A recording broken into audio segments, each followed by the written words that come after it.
Revelation 17:4, and the woman was arrayed in purple and scarlet colors, and decked with gold and precious stones and pearls, having the golden cup in her hand, full of abominations and filthiness of her fornication. There's only one church in the whole world that uses a woman with a cup, and that is the Roman Church. And here is Città del Vaticano, using the woman with the golden cup, and she is called Fides on all their documents. Fides. Now what does that mean? Fides. Well, let's go to a Masonic source, a very good Masonic source, written by Albert G. Mackey, the Manual of the Lodge. Albert Mackey was a 33-degree Freemason. It'll become clear as we go through the lectures what this means. And he says, the right hand has in all ages been deemed an emblem of fidelity, and our ancient brethren worshipped deity under the name of Fides, or fidelity, which was sometimes represented by two right hands joined, and sometimes by two human figures holding each other by the right hand. Numa was the first who erected the altar to Fides, under which the name, the goddess of oaths and honesty, was worshipped. So it means honesty and fidelity, but it is also an image of a female deity. Now, Revelation 17 verse 5 calls this institution the mother of prostitutes. In Revelation 18 verse 7, she says, I sit as queen, I am not a widow, and I will never mourn. So she might have lost some children during the Reformation, but she's going to get them back. I am, and there is none beside me. I will never be a widow or suffer loss of children. She's going to control the world in a spiritual sense. That's what this power says.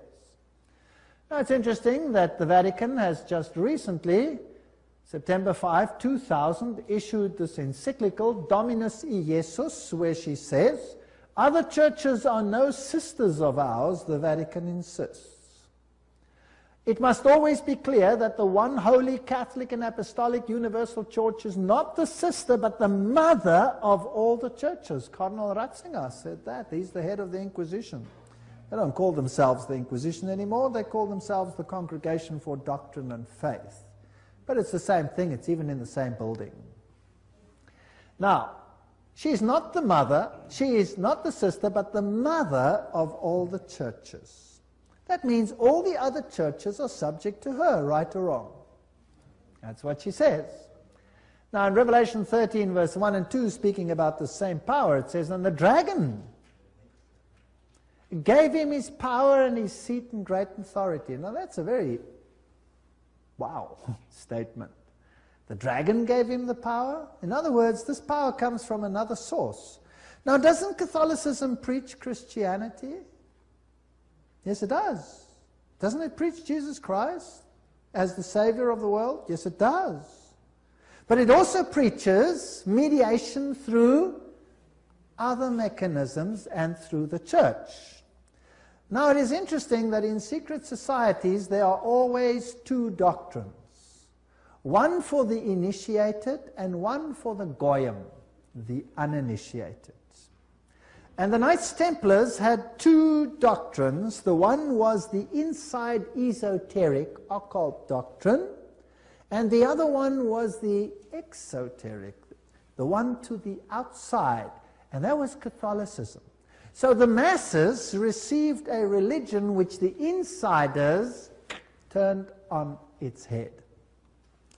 Amongst occult insiders, Lucifer is the true Son of God.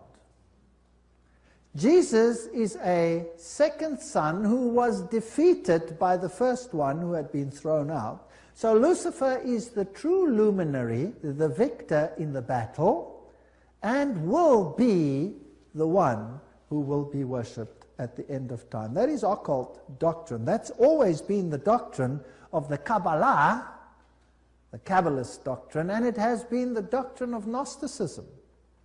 But of course, it's not what the Bible teaches, but then Catholicism doesn't teach what the Bible teaches either. Now, Gary H. Carr, in his work En Route to Global Occupation, puts it this way. He says there were the ancient mystery religions which come from Babylon, and they were pantheistic, of course, which means God is in nature, God is in everything, which in effect makes us God then too. This was inculcated in Kabbalism, was taken over in the Christian era in what is called Gnosticism, and the Knights Templars were the inner secret core that had the ancient knowledge of the mystics. This was carried further through Rosicrucianism, Freemasonry and the Illuminati, which according to Gary Carr controls Marxism, American European secret societies and political societies, international banking, and the World Council of Churches. Now that sounds very strange. Is the World Council of Churches controlled by Freemasonry? We'll have to look into that in some detail. Then, of course, you have the entire New Age movement, the Theosophical societies, the many cults, and all these things are all controlled by this mechanism to make null and void the doctrine of salvation in Christ alone. That will be the final battle. And in order to achieve this, this woman has concealed herself and has hid herself in a garb of Christianity, and people receive the Goyim doctrine and do not know what the inner core doctrine is. That is quite something. Well, if we look at 1 Chronicles 16 verse 26, for all the gods of the people are idols, but the Lord made the heavens, tells us that idolatry is quite something that's rife on the earth. And Nimrod, the Lord of heaven, Tammuz, the pagan Messiah, and Semiramis, the Queen of heaven, these find their origin in Babylon. And if you go through all the religions that were propagated in Lebanon, Phoenicia, Babylon, Assyria, Greece, Rome, Egypt, India, China, Mexico, Scandinavia, you have only this same picture under different names. Baal, Tammuz, Ashtoreth, El, Bacchus, Astarte, Belus, Tammuz, Rhea, Ishtar, Ninus, Hercules, Beltis, etc., etc. In Egypt, Ra, Osiris, or Horus, Isis, Hathor, India, Vishnu, Krishna, Isi, or Devaki, and so on and so on. Now, Romanism, the Roman Church, has taken this Trinity and made it Father, Mother, Child, which means that they must elevate the female to the point of deity. And we'll see how they did that and how they are doing that with the sanction of the Pope. So the true Trinity and the Roman Catholic Trinity are two different things. For the Goyim, it's Father, Son, and Holy Spirit. For the inner circle, it's Father, Mother, Child, which is none other than Baal, Tammuz, and Ashtoreth, if you want to take it back to those times. Jupiter is the god who is worshipped under Petrus, the rock. And Ubi Petri, where Peter is, there is the church. So here's another rock which takes the place of the true rock. Christianity and the secret societies, we could just summarize it as follows. The old Babylonian religion gave rise to Kabbalism. Via the Essenes and others, Gnosticism came into existence, and Gnosticism was founded by Simon Magus. This comes from no other source than History de la Magie and by Eliphas Levi. Wow, that's a high Masonic source. So Gnosticism, founded by Simon Magus. Then this Gnosticism, with its secret doctrine, was eventually, over time, through many intermediary organizations, carried over to the Knights Templars. And the Knights Templars were a group of a Roman Catholic order, if you like, that were set over the temple site to protect it. And they had strong links to Islamic societies, the Ismailis, the Karmatites, the Fatimites, the Druzes, and the Assassins. And these are very, very interesting, and we'll be dealing with them when we talk about the Islamic connection, what the secret societies actually teach. Just like the Templars had two doctrines, one for the Goyim, the uninitiated, and one for the insiders, and the two diametrically opposed to each other. So the secret societies of Islam do exactly the same thing. But that's another lecture. Now the Templars, they had their secret inner information inculcated in the Rosicrucians and the Jesuits. The Jesuits, again, formed and created Freemasonry. And Freemasonry was created as the Protestant arm of the Roman Catholic Church. Unbeknown to them, beguiled, fooled, if you like, into doing the work that Rome wanted them to do, so that Rome could sit in the background while Freemasonry did it for them. And then it wasn't them, it was them. And it was mainly Protestants that were doing it, and not Rome. Very clever. Very, very clever indeed. So now let's have a look at these Knights Templars. Here are some of the representations. This is Desmalloy, the founder of the, or not the founder, but the leader at the time of its dissolution of the Knights Templars. This is what their dress looked like, if you like, and that is one of their symbols. It is a symbol that is used by many churches today. Did you know that? Many charismatic churches use that symbol. That's fascinating. And Jehovah's Witnesses use that symbol as well. We'll come to that in another lecture. Now let's have a look at what Nestor Webster, Secret Societies and Subversive Movements, has to say about the Templars. We're not going to read it all, but you can always, if you get the video, stop the quote. In the year 1118, 19 years after the First Crusade ended with the defeat of the Muslims, the capture of Antioch and Jerusalem, these groups were founded that were eventually established as the Templars, and they presented them with a house near the site of the Temple of Solomon, hence their name, Knights Templars. And they became very famous and a very powerful order which controlled all the finances, the financial world. They were the banking elite of the world, if you like. And then in the year 1128, the order was sanctioned by the Council of Troyes and by the Pope. It was a Roman Catholic order within the church. Now, some years later, October 13, 1307, this order was officially brought to an end by the King of France because it had come to light what they were doing, so it was said. The King of France, Philippe le Bel, had the Templars arrested, and the date was Friday the 13th, October 1307, and since that day, Friday the 13th is a day of bad luck for the entire world. And the charges brought against them were: the ceremony of initiation into the order was accomplished by insults to the cross and the denial of Christ and gross obscenities. Gross obscenities. There were all kinds of things reminiscent of Sodom that had to take place there. The adoration of an idol, which was said to be the image of the true God, and that was Baphomet, the symbol over here of the androgenic male-female deity. The omission of the words of the consecration of the Mass, the right that the lay chiefs amongst themselves giving absolution, and authorization of unnatural vice. So they had to curse the cross, trample upon Jesus, swear allegiance to Baphomet, and sanction this with unusual vice. It's a pretty serious crime in those days, so he was sentenced to death. But the order actually didn't disappear. The Pope was very reluctant to say that it was so.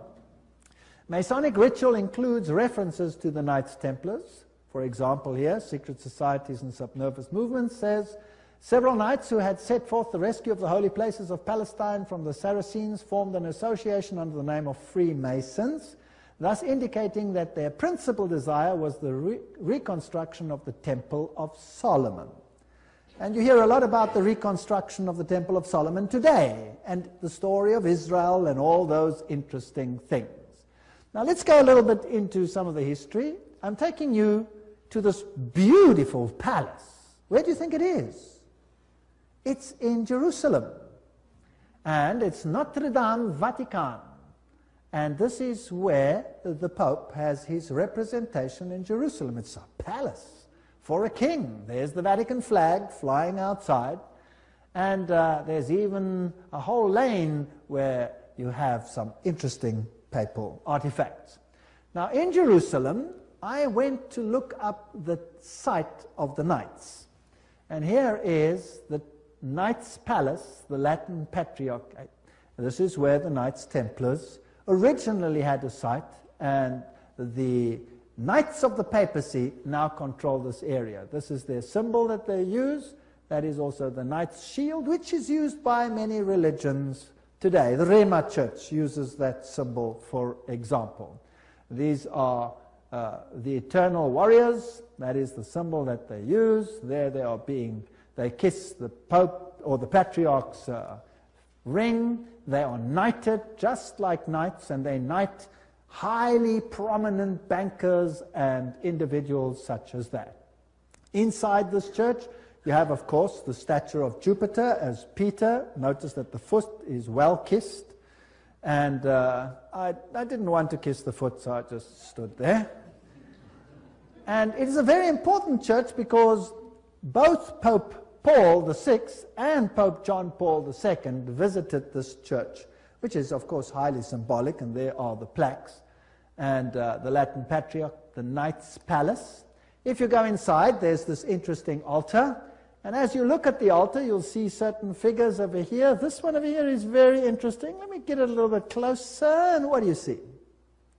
You see the double-headed eagle, which is also the symbol that is used in Freemasonry. So there it is on the altar of the Knights. And what is there on this side? Two swords held like a compass. Fascinating. So there are many, many Masonic figures in here. The tail feathers and the feathers of the eagle, very reminiscent of what you have, for example, on the back of the dollar, and all those other interesting symbols of the circle with the triangle and the sun around it. And the inheritor of the Templar nuance are the Jesuits. Now, the Jesuits, of course, are the ones who behind the scenes control many things. They were founded on the 15th of August, 1534, by Ignatius Loyola, and were sanctioned by the Pope on the 27th of September, 1540. So they were created, as it were, to stand against the Reformation. They were designed to destroy the Reformation. Loyola wanted the order to be champions of Catholic unity, and of course submission to Christ's vicar, the Pope, was absolutely essential. Here you have the institution of Loyola's organization by the Pope on this particular day, and there are some interesting analogies which we will find here. Here, for example, there is considerable analogy between Masonic and Jesuitic degrees. And the Jesuits also tread down the shoe and bear the knee because Ignatius Loyola thus presented himself at Rome and asked for the confirmation of the order. Now, who existed first? Freemasons or the Jesuits? The Jesuits existed first, of course. They were to obey as a corpse, perite, a cadaver.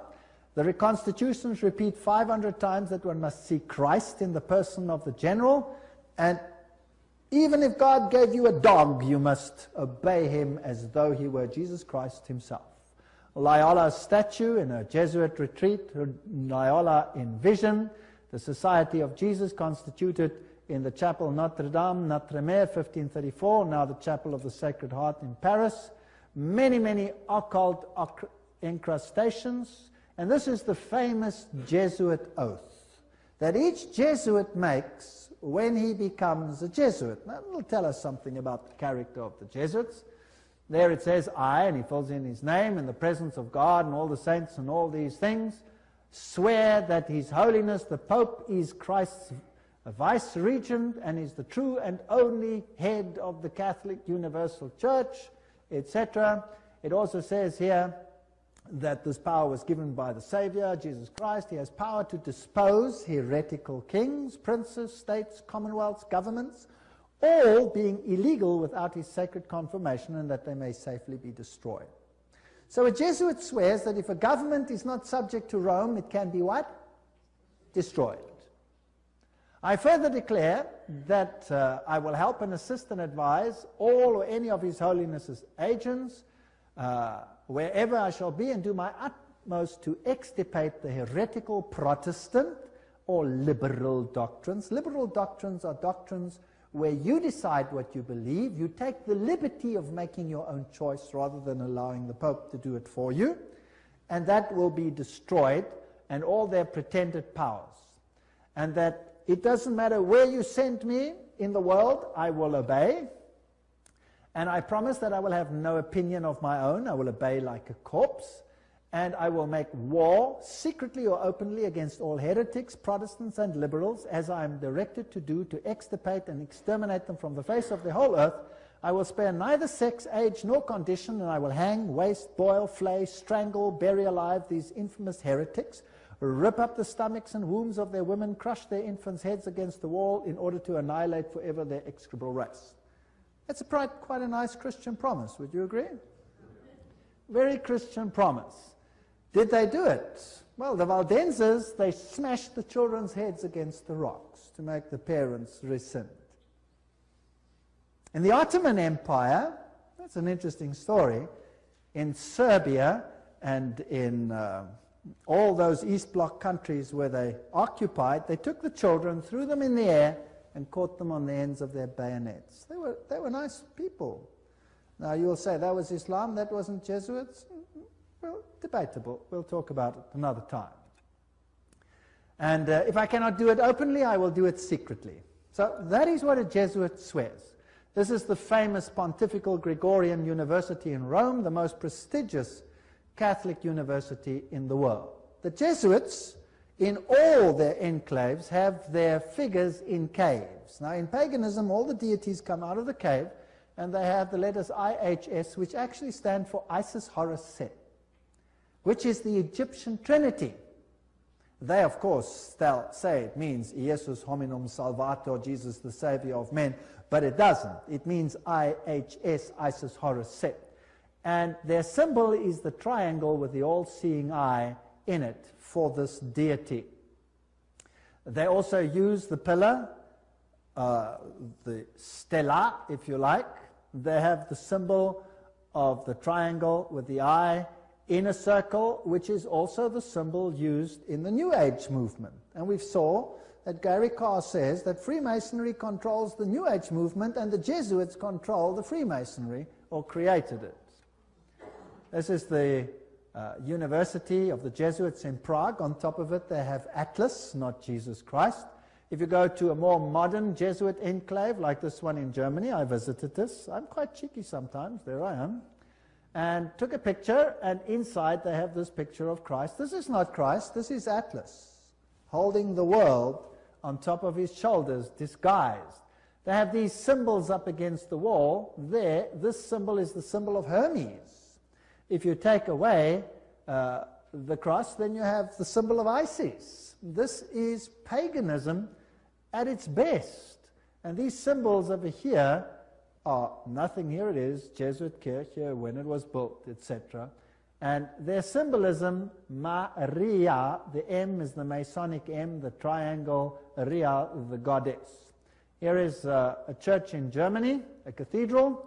Inside you will see this circle with a cross in it, the crossed swords, symbol of all symbols used also in Freemasonry. Now if you go back to ancient Assyria, that was a very prominent cross. It was the Maltese cross. It comes from ancient paganism. They have the symbols of the star over here, two stars one over the other, or two crosses one over the other. They have the compass, they have the moon with a disc in it or a star in it, which is the symbol that Islam uses, for example. They have the solar calendar and the triple crown. All of these are used by the papacy. Upside down crosses represent victory over Christ. Hammers and compasses and sickles, these are symbols that are prevalent in the world. There's Jesus standing above the skull and crossbones, which is a symbol of Jupiter, the god Jupiter, who is a symbol, of course, who is Lucifer. Upside down crosses again. This is a very important cathedral in Europe, in Germany, where all the political leaders come together. If you go there, you will have Janus, the two-headed one. And then you have the statue so-called of David. But of course it isn't David, it is the god Pan, because he has a pan flute in his hand, and David didn't play a pan flute. So I went to look for the dark side of Pan, because there's a light side and a dark side, and I found them. There he is, the hoofed one in the same cathedral. So they hide their occult symbolism. If you enter into the hallway, you find this over here. This is the god Anubis.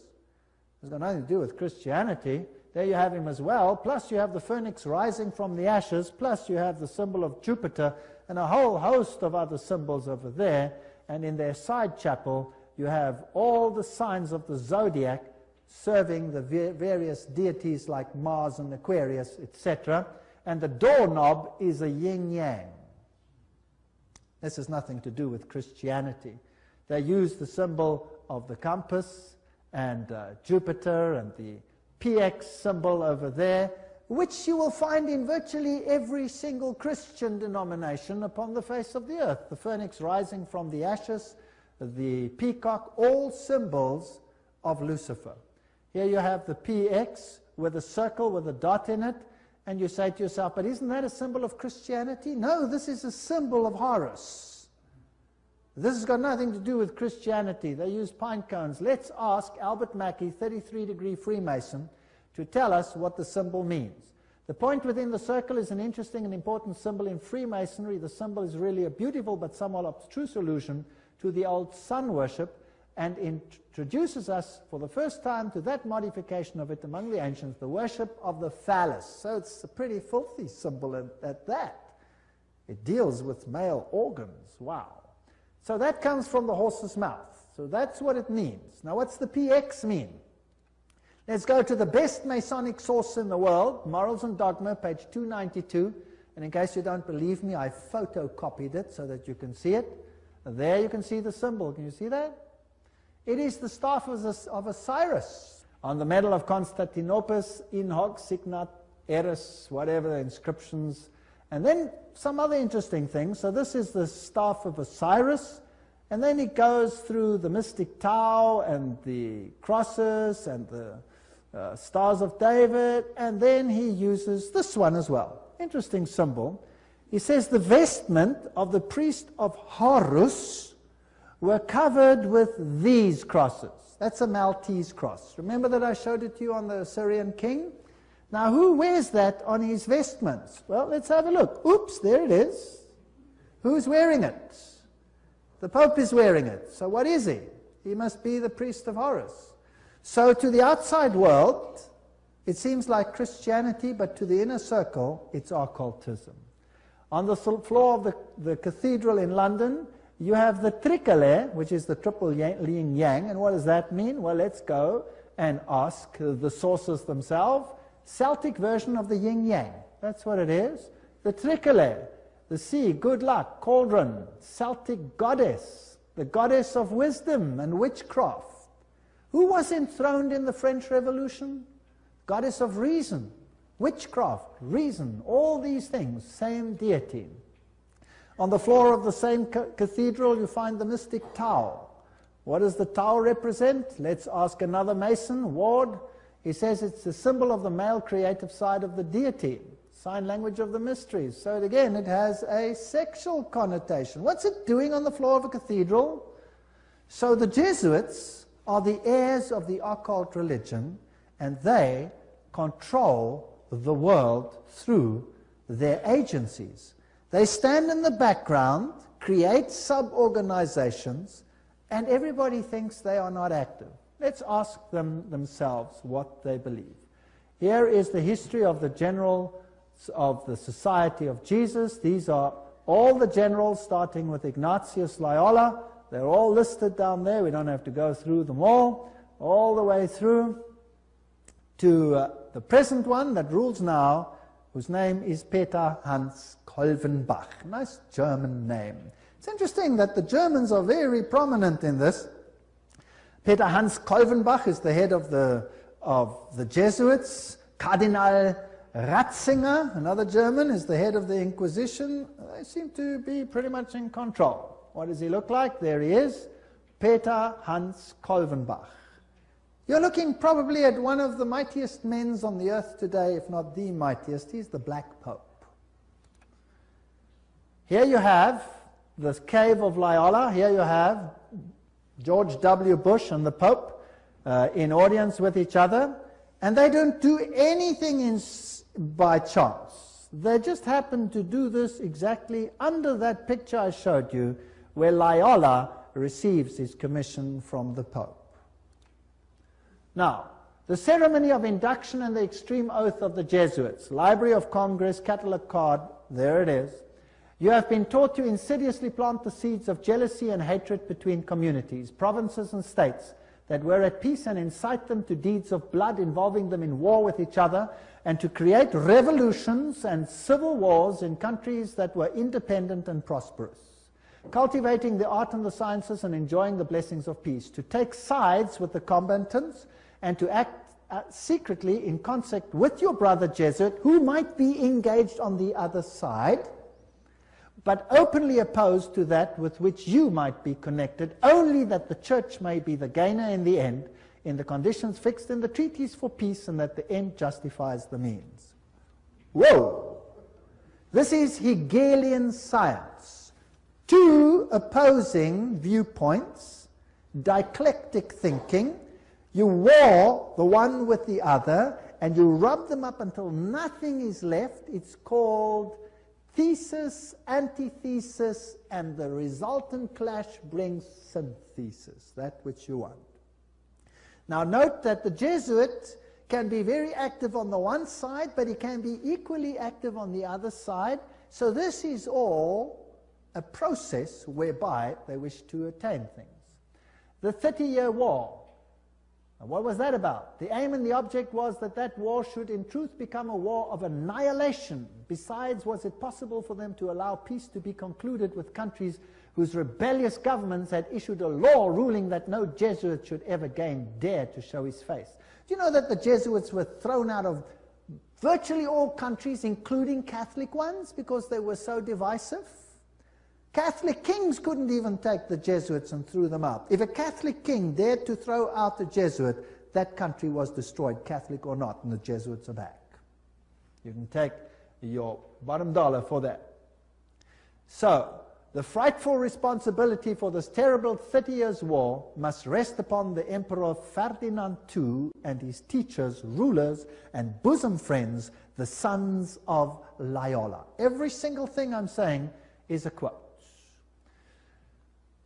Popery, an enemy to civil religious liberty. In 1550, Pope Julius declared his claim to universal temporal political power, evidenced by a new coin he issued, its motto having read, "The nation and kingdom that will not serve me shall perish." Now please note that this is a Roman Catholic statement, that the nation and the kingdom that does not serve the papacy will perish. What does that mean in terms of Protestant countries then? Are they going to be in trouble, yes or no? I would say yes, they will be in trouble. Thomas Aquinas, the great philosopher of the Roman Catholic Church, said, "The Pope by divine right has spiritual and temporal power as supreme king of the world. The Pope of Rome, as head of the papal government, claims absolute sovereignty and supremacy over all the governments of the earth." All the governments. All these quotes are highly potent quotes. There is nothing mediocre in these quotes, and they come from the highest sources. The right of deposing kings is inherent in the supreme sovereignty which the popes as vice-regent of Christ exercise over all Christian nations.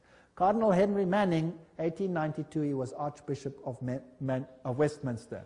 So, he is in control of all nations of the world. Now it's interesting that the Bible tells us that these words were put on the Christ cross at the crucifixion. Jesus of Nazareth, the King of the Jews. You read that in John 19:19. But the Roman Catholic crucifix has the words INRI written on it. Now, if you look it up in Webster's dictionary, it means Jesus Nazarenos Rex Iuderum. But in the extreme oath of the Jesuits, INRI means something totally different. It means Iustum necare reges impios, which means it is just to exterminate or annihilate impious or heretical kings, governments, or rulers. That's an interesting point.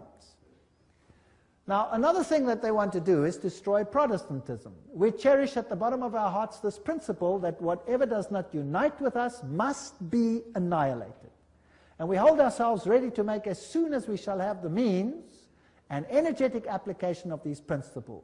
Protestantism is already wearing out and sinking to decay. Yes, we are destined to insult its last agonies, to march over its broken skeleton and scattered bones. Oh, let us hasten this dissolution by our strong and united efforts. Then already, they wrote, Protestantism is becoming decomposed, and we are gaining men of note. This is extracts from The Secret Plan. Those are the worst of the Catholics, the Inquisitors, the Jesuits. They are simply the Romish army for the earthly sovereignty of the world in the future, with the Pontiff of Rome for emperor. Something like a universal serfdom with them as master is what is being planned. That's all they stand for. They don't even believe in God, perhaps, the brothers Karamazov. All these quotes. The general of the Jesuits insists on being master sovereign over sovereigns. Wherever the Jesuits are admitted, they will be master, cost what it may. The society is by nature dictatorial, and therefore it is the irreconcilable enemy of all constituted authority. 50 Years in the Church of Rome, written by Father Cheniking. Ignatius Loyola says himself, the power of the general will be so unlimited that should he deem it necessary for the honor of God, he shall even be able to send back, or in another direction, those who have come direct from the popes. So this is a powerful order. Friedrich von Hartenberg said, never before in the course of the world's history has such a society appeared. The old Roman Senate itself did not lay schemes for world domination with greater certainty of success. They want world dominion, with the Pope enthroned as the universal ruler.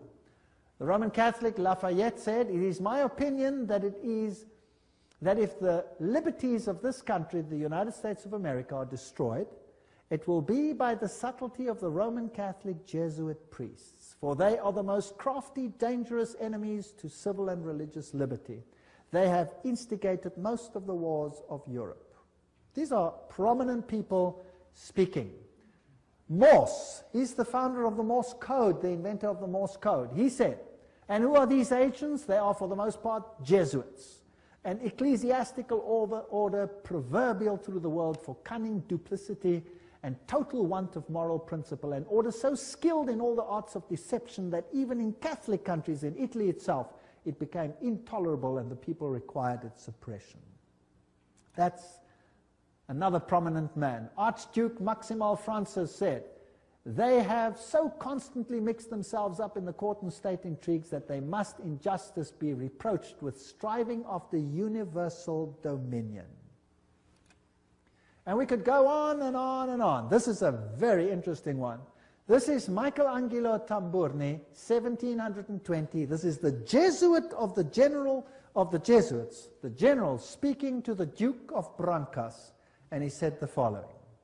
See, my lord, from this room I govern not only Paris, but China. Not only China, but the whole world, without anyone knowing how 'tis managed. Interesting. This is what the Jesuits themselves had to say. The Pope's confessor has to be a Jesuit. And the Pope himself has to come to a Jesuit to confess. The Vatican Empire, everything I say is a quote. This here is Jean-Baptiste Janssen.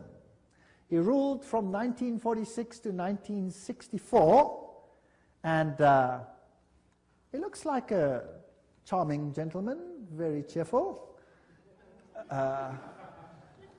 But nevertheless, you can see that this photograph was taken from the Saturday Evening Post, 1959, and this is what he is in command of. And now we will want to deal with these issues in the next session.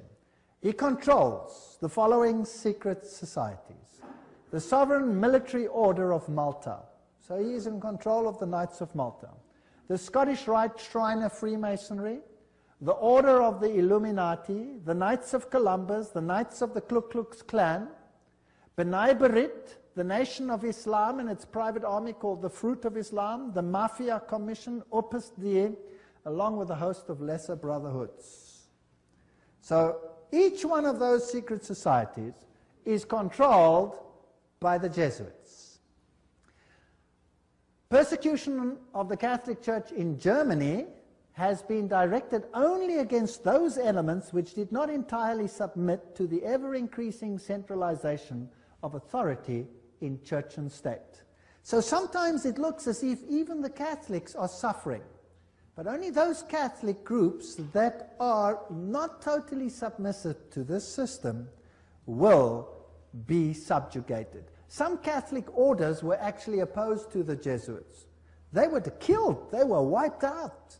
In the French Revolution, the Dominicans had taken over the Inquisition from the Jesuits. Boom, they were zapped.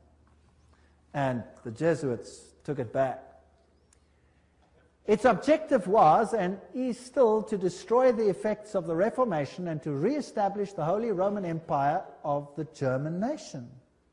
A greater Germany, in other words, must be made again the center of a revived Holy Roman Empire. Leo H. Lehman, 1942, an American historian, said that. Isn't it fascinating that the Russian president, or a Russian president, let me put it that way, and many political leaders have given the assurance that Germany will once again play a greater role in the new Europe today. Isn't it also fascinating that it was a Jesuit priest, Father Stempfler, and not Hitler, who wrote Mein Kampf? In fact, you can read it on Mein Kampf itself. Now, the SS used this symbol of the skull and crossbones. What was that a symbol of? Do you remember? It was the symbol of Jupiter, the god Jupiter, the god of death. It's also the symbol of Osiris, who was the god of death. Anubis is just another form of Osiris. He is the god of death. He's the god of the dead. But Jesus says, I am the God of the living. I am not the God of the dead. I'd rather serve the God of the living. The SS was organized by Himmler according to Jesuit order principles. The rules of service, spiritual exercises prescribed by Ignatius Loyola constituted a model which Himmler strove carefully to copy. Absolute obedience was the supreme rule. Every order had to be executed without comment. Every single statement is being read from a reputable source. Again, in that wonderful book, The Great Controversy, we get an idea of the Jesuits. Throughout Christendom, Protestantism was menaced by formidable foes. The first triumphs of the Reformation past, Rome summoned new forces hoping to accomplish its destruction. At this time, the order of the Jesuits was created. Notice what this quote says. The most cruel, unscrupulous, and powerful of all the champions of popery, cut off from every earthly tie and human interest, dead to the claims of natural affection, reason, and conscience, wholly silenced. They knew no rule, no tie, but that to their order, and no duty but to extend its power. We don't have to read the whole quote. But they made it their business to destroy Protestantism. The Jesuit order, therefore, stands before us as the embodiment of a system which aims at temporal political domination, and that over the whole world. You will say to me, surely China will not be subject. Well, we already read a quote by the Jesuit general himself, where he says he controls China. Who controls communism? The Jesuits created it, and therefore they controlled it. They practiced it in their South American examples, where they practiced it before they instituted it. Very interesting. This is Count von Hernsbruch, 1911, German noble and ex-Jesuit, who says this very thing. At what then do the Jesuits aim? According to them, they seek the greater glory of God, but if you examine the facts, you will find they aim at universal dominion alone. It is they who rule the world. One quote after the other. Moreover, the Pope has thousands of secret agents worldwide. They include the Jesuits, the Knights of Columbus, the Knights of Malta, Opus Dei, and others. The Vatican's intelligence service and its field resources are second to none. Even Dave Hunt, American Baptist historian, says that. So, let's have a look at some of these institutions. Let's have a look at Freemasons. The Grand Design Exposed says, the truth is the Jesuits of Rome have perfected Freemasonry to be their most magnificent and effective tool, accomplishing their purposes among Protestants. Now surely the members of Freemasonry themselves must be deceived, because if they saw it, they wouldn't do it, right? So actually the order is being used, and they themselves are deceived. And only within the order, higher up, are those chosen ones who know, and they are controlled by the Jesuits for Rome. Very clever. Very clever. To make Protestantism do what you cannot do openly because you have been fingered by Protestantism as the Antichrist. So this is very interesting. This is a Templar fortress and a church on the island Mallorca, Spain. And there again you have the double-headed eagle, and you can go to virtually any church on that island and you will find the double-headed eagle over the altars of these churches. As I've said, Adam Weishaupt was the father of Jacobinism, and he is the one who is also the founder of the Illuminati. From the Jesuit college at Ingolstadt, it is said to have issued the sect known as the Illuminati of Bavaria, founded by Adam Weishaupt. Its nominal founder, however, seems to have played a subordinate, though conspicuous role in the organization of the sect. You see, again, they use a front and a front and a front. Now, here are two Jesuit generals. This one over here is General Ricci, and this is General Ledochowski. And very interesting, this one over here, 1773 to 1840, he ruled during the order's suppression. Now notice this, the Vatican itself suppressed the Jesuits, between 1773 and 1814. What happened to the Vatican in that time? There was a mortal wound. And the Pope was taken into exile and he died. Isn't that correct? So who gave the mortal wound to the papacy? The own order in the own church. Power struggle. And he created, in his time, the Illuminati was created through Weishaupt, and of course is also the father of modern communism, who with his Jacobins conducted the French Revolution. Years later, Jesuit General Ledochowski with his Bolsheviks conducted the Russian Revolution in 1917, and it's identical to the other revolution. And I will deal with that when I give a lecture on revolutions and wars and dictators later in the series. France's greatest authority on the Jesuits, Edmond Paris, said, the Russian Revolution, by eliminating the Tsar, protector of the Orthodox Church, had it not decapitated the great rival and helped the penetration of the Roman Church? We must strike while the iron is hot. The famous Russicum, Russian College of Rome, is created in 1929, and its clandestine missionaries will take the good news to its schismatic country. 1 century after their expulsion by Tsar Alexander I, the Jesuits will again undertake the conquest of the Slav world. And did the poor Slavic world suffer? They were slaughtered by the millions. History will show what happened there when Stalin, probably one of the greatest mass murderers of all time, did his thing. Frederick the Great, so-called, of Prussia, caused the high degrees of Masonic constitutions of the ancient rite to be revived, and he himself wrote the constitutions under the guide of the Jesuit general. Encyclopedia of Freemasonry, Albert G. Mackey says that himself. Very interesting. And now notice this. This is a source that's unbelievable. This is Isis Unveiled by Blavatsky herself, the author of Secret Doctrine. She says that the rites are the offspring of the sons of Ignatius Loyola. The Scottish Rite and all of these worked under the instructions from the general of the Jesuits. So who controls Freemasonry? The Jesuits, there's no doubt about it.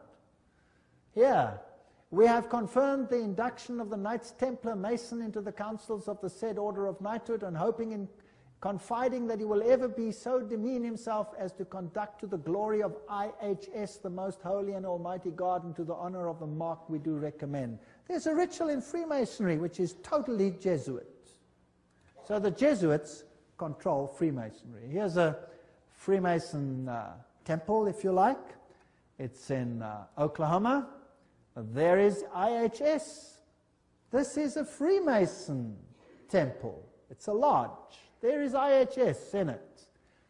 There are still old ladies, male and female, about the country who will tell you with grim gravity that if you trace up Masonry through all its orders till you come to the grand tip-top head Mason of the world, you will discover that the dread individual and the chief of the Society of Jesus are one and the same person. James Patron, American historian. There are many that say these things. Knights of Malta. The Freemasons are in the foreground, while the Jesuits and the Knights of Malta are in the background. The Jesuits control even the Knights of Malta. Now, who are they? Well, they are headquartered in Rome, these knights. They used to be on an island, but besides that, they used to be a military order. They are still a military order. They are knights. They control the banking of the world, the industry of military complexes of the world. They oversee Chase Manhattan Bank with all its branches. They rule all the intelligence communities, the KGB, the CIA, and all of these things to restore the Dark Ages. Everything I'm saying is a quote. I'm saying nothing. Don't accuse me of saying anything. I'm just reading. Who are they? Well, here's the head of the Knights of Malta at the moment in America. Well, he's dead now. This is Francis Joseph Cardinal Spellman, Cardinals of New York. And their headquarters is St. Patrick's Cathedral, the diocese of the Archbishop of New York. There are the various ones. Here's Terence Cardinal Cook.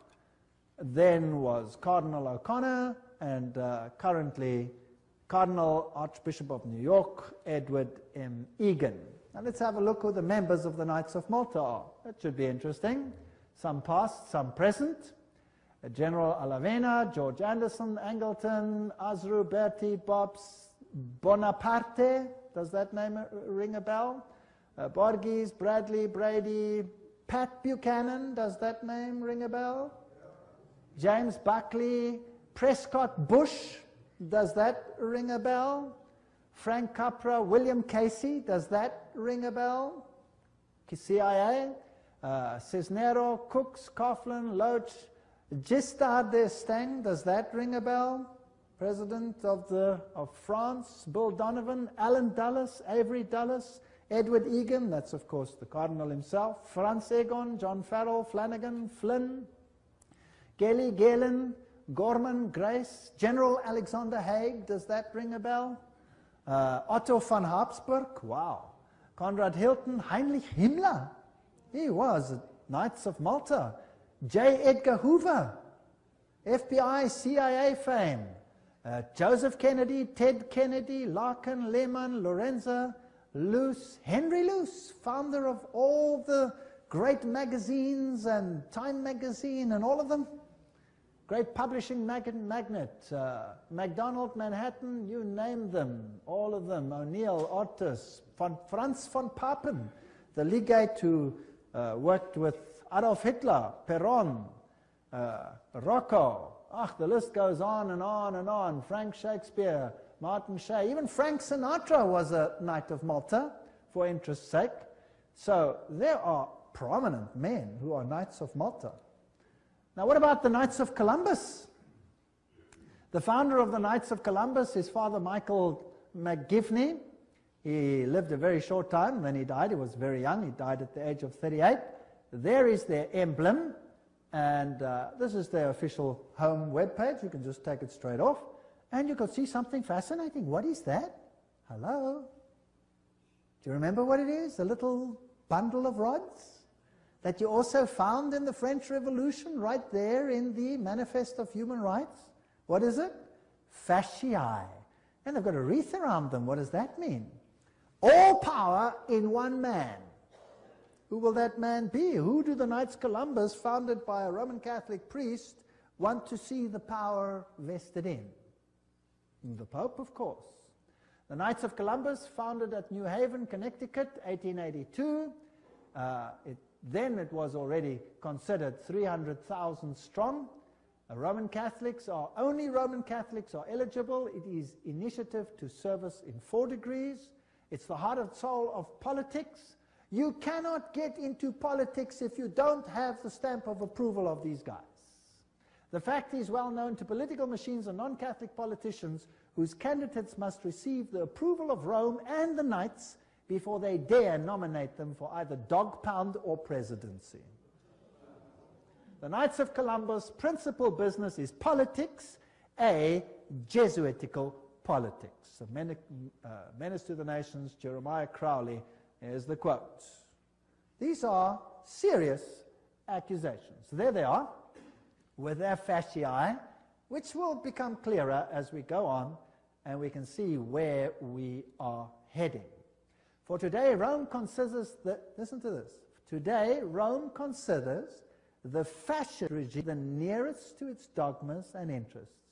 We have not merely the Reverend Jesuit Father Coughlin praising Mussolini's Italy as a Christian democracy, but their official magazine, which is Civiltà Cattolica, this is the official Jesuit magazine, says, this is the house organ of the Jesuits, says, fascism is the regime that corresponds most closely to the concepts of the Church of Rome. This is scary. Have you noticed lately that there is more and more control? Have you noticed some of these things? Have you noticed that you are being treated more and more like someone who has to bow 20,000 times before the powers? Then there is the organization Opus Dei. Is a semi-secret religious lay order with paramount objective is total support of the papacy. And these people walk around with clamps that tear into their flesh so that they have constant pain with every movement to remind them of their obligation. And they have high members, like presidents, for example, of Portugal is an Opus Dei member. Then we have the Skull and Bones organization. And who are they? Well, they have this interesting skull and bones. What does it represent? You know that by now. Jupiter. And they have the number 322. If you look up Genesis chapter 3, verse 22, you will find, now man has become like one of us, knowing good and evil, raising man to the level of deity. This is Yale University, the place where they are. Now let's consult one of the greatest authorities on skull and bones. That is Anthony Sutton. Let's ask him who he is. Educated at the Universities of London, Göttingen, California, former research fellow at the Hoover Institute, Stanford University, as well as economics professor of California State University. He had the guts to speak out and write a book, and it cost him dearly. But nevertheless, let's quote him. There is the book. Anthony Sutton, America's Secret Establishment, an Introduction to the Order of Skull and Bones. So that I don't say it, let's quote it. Skull and bones. It's over. It's Bush. Bush won the election. Let's watch this video. Yale University, the scions of America's first families confess their sexual exploits from a gruesome coffin. In a smoke-filled room, a handful of power brokers manipulate the global economy. These are the purported activities of some of America's secret societies, groups with names like Bilderberg, Skull and Bones, and the Trilateral Commission. The Skull and Bones Society is founded in 1832 by 15 seniors at Yale University in New Haven, Connecticut. They establish a secret society with rules and rituals that remain unchanged to this day. The Skull and Bones initiation ceremony is said to be held in April in the tomb's basement. One distinguished member serves as master of ceremonies. Once enrobed, he is known as Uncle Toby. The shortest senior is appointed Little Devil and dons a satanic costume. A bonesman with a deep voice is dressed as Don Quixote. Another is dressed as the college's founder, Elihu Yale. Still another is given papal vestments. It would all be funny if it weren't for the fact that among the former bonesmen are 3 presidents: William Howard Taft, George Bush, George W. Bush, numerous senators and ambassadors, industrialists like William Whitney, CIA agents, State Department officials, and publishing magnate Henry Luce. Absolute secrecy is also required. In his 1999 autobiography, George W. Bush devotes just one sentence to his membership in Skull and Bones. Quote, "My senior year, I joined Skull and Bones, a secret society so secret, I can't say anything more." The secrecy, according to some researchers, is there to protect the fact that Skull and Bones funnels its initiates into positions of power and influence. The best-known bonesman is ex-President George Bush, who, according to tradition, is supposed to avoid admitting he's a member. Mr. President, are you a member of Skull and Bones? American Journal got a similar response when we recently asked George Bush Jr., the governor of Texas, about his membership. Does it still exist? The thing is so secret, I'm not even sure it still exists. Okay, so you'll see that George W. Bush is a member. They lie in a coffin. They bow down before a papal figure, swear allegiance. They do all kinds of weird sexual things in a coffin, which I'm not going to explain what they do here. It's pretty vile. And these are the presidents of the most powerful countries in the world, and they belong to secret societies such as this. The order, what it is and how it began. Those on the inside know it as the order. Others have known it for more than 150 years as Chapter 322 of a German secret society. That is very important. In fact, this was discovered when they broke in and stole some of the papers at that institution.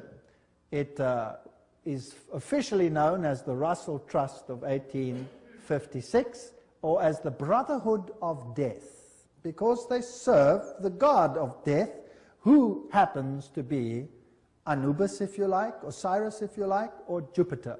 The American chapter of the German order was founded in 1833 at Yale University by General William Huntington Russell, and Taft, the only man to be both President and Chief Justice of the United States. Interesting.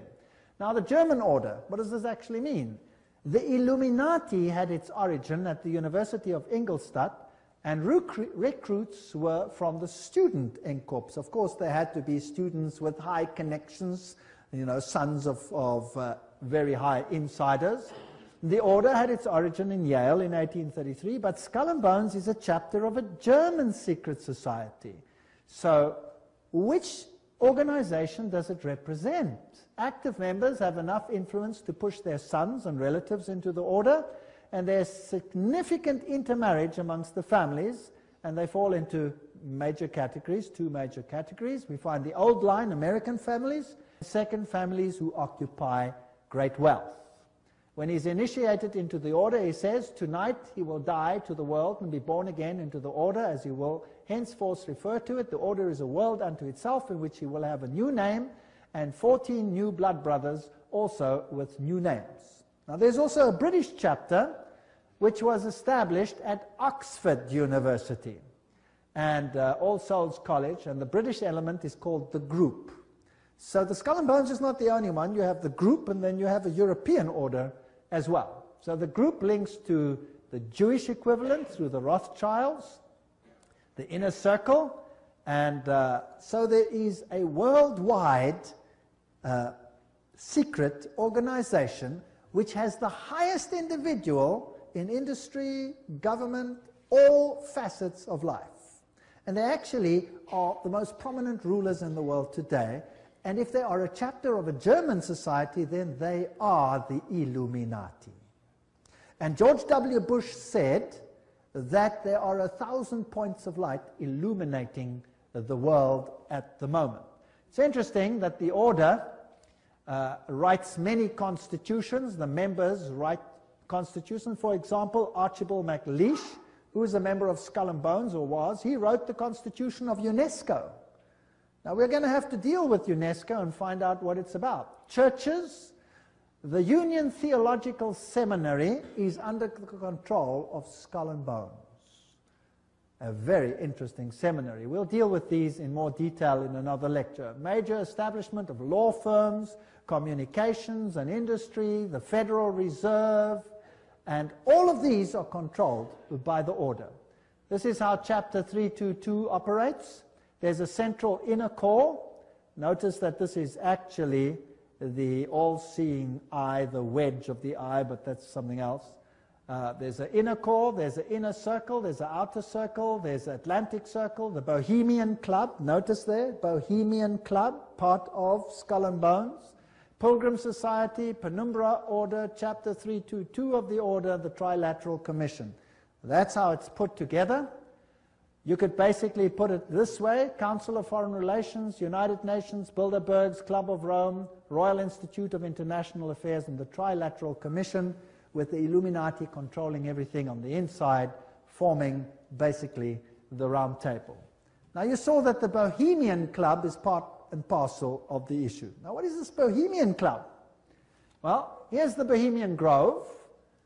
The August 2, 1982 edition of Newsweek reported, this is just another quote, the world's most prestigious summer camp, the Bohemian Grove, is now in session 75 miles north of San Francisco. It's in a forest. It's a fortress. But strangely, even fortresses can be breached, and one enterprising journalist managed to sneak in. The fiercely guarded 2,000-acre retreat is the country's extension of San Francisco's all-male, ultra-exclusive Bohemian Club, to which every Republican president since Herbert Hoover have belonged. This is just a quote. This is the Bohemian Grove ceremony, which was photographed or videotaped, very darkly, of course, very secretly, by one journalist, which caused a major furor. Now you can see very little in this light, so I'll explain to you what's happening there. In this forest, the men appear naked. Naked. They have to walk around naked. In fact, some members have left the society because they're tired of walking around naked. Now imagine every president of the United States has been a member of the Bohemian Grove. And, just imagine. The priests are dressed in vestments, papal vestments, and they pay homage to an owl because the owl sees in darkness. It has illumination. There are other rituals which I do not want to talk about that happen between all these naked men. And if you read your Bibles, you will find that those who worshipped in the groves were called the perverted ones.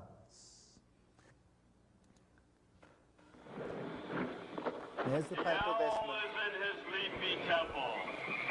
Let all within the grove be reverent before him. Lift up your heads, O ye trees, and be ye lifted up, ye everlasting spires. For behold, here is Bohemia's shrine, and holy are the pillars of this house. There's the owl. For beauty is eternal, and we bow to beauty everlasting.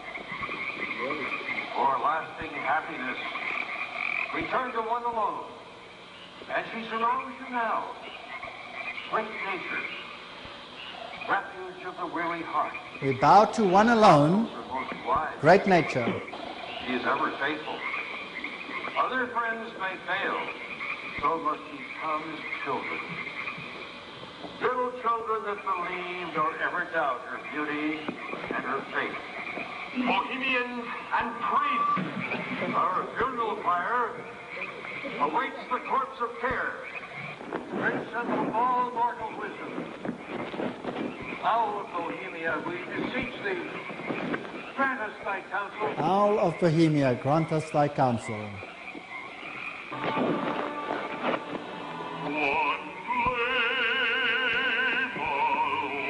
Now that's just a part of the ritual, which shows that it is nature worship. It is condemned in the Bible, and yet, who are the members? Let's continue. This is an article in Mother Jones, August 1981, volume 6, page 28, and reports who the prominent members were. For example, George P. Schultz, Stephen Batchelor, Gerald Ford, Henry Kissinger, William Buckley. Can you imagine them all walking around naked, worshipping a stupid owl? I mean, that's so pathetic. Fred Hartley, Griffin, Haywood, Coors, Teller, Ronald Reagan, Clausen, George Bush, William French Smith, etc., etc., etc. It is pathetic. Modus operandi of the order. The activities of the order are directed towards changing our society, changing the world, to bring about a new world order. This will be a planned order with heavily restricted individual freedom. That's fascism. And I will show you the papal encyclicals that will make your hair stand on edge as to what is going to happen all over the world. And believe me, I live in a country where it's being implemented. And you can see it happening every single day. It is scary. But you don't have to be afraid if you know why it's happening.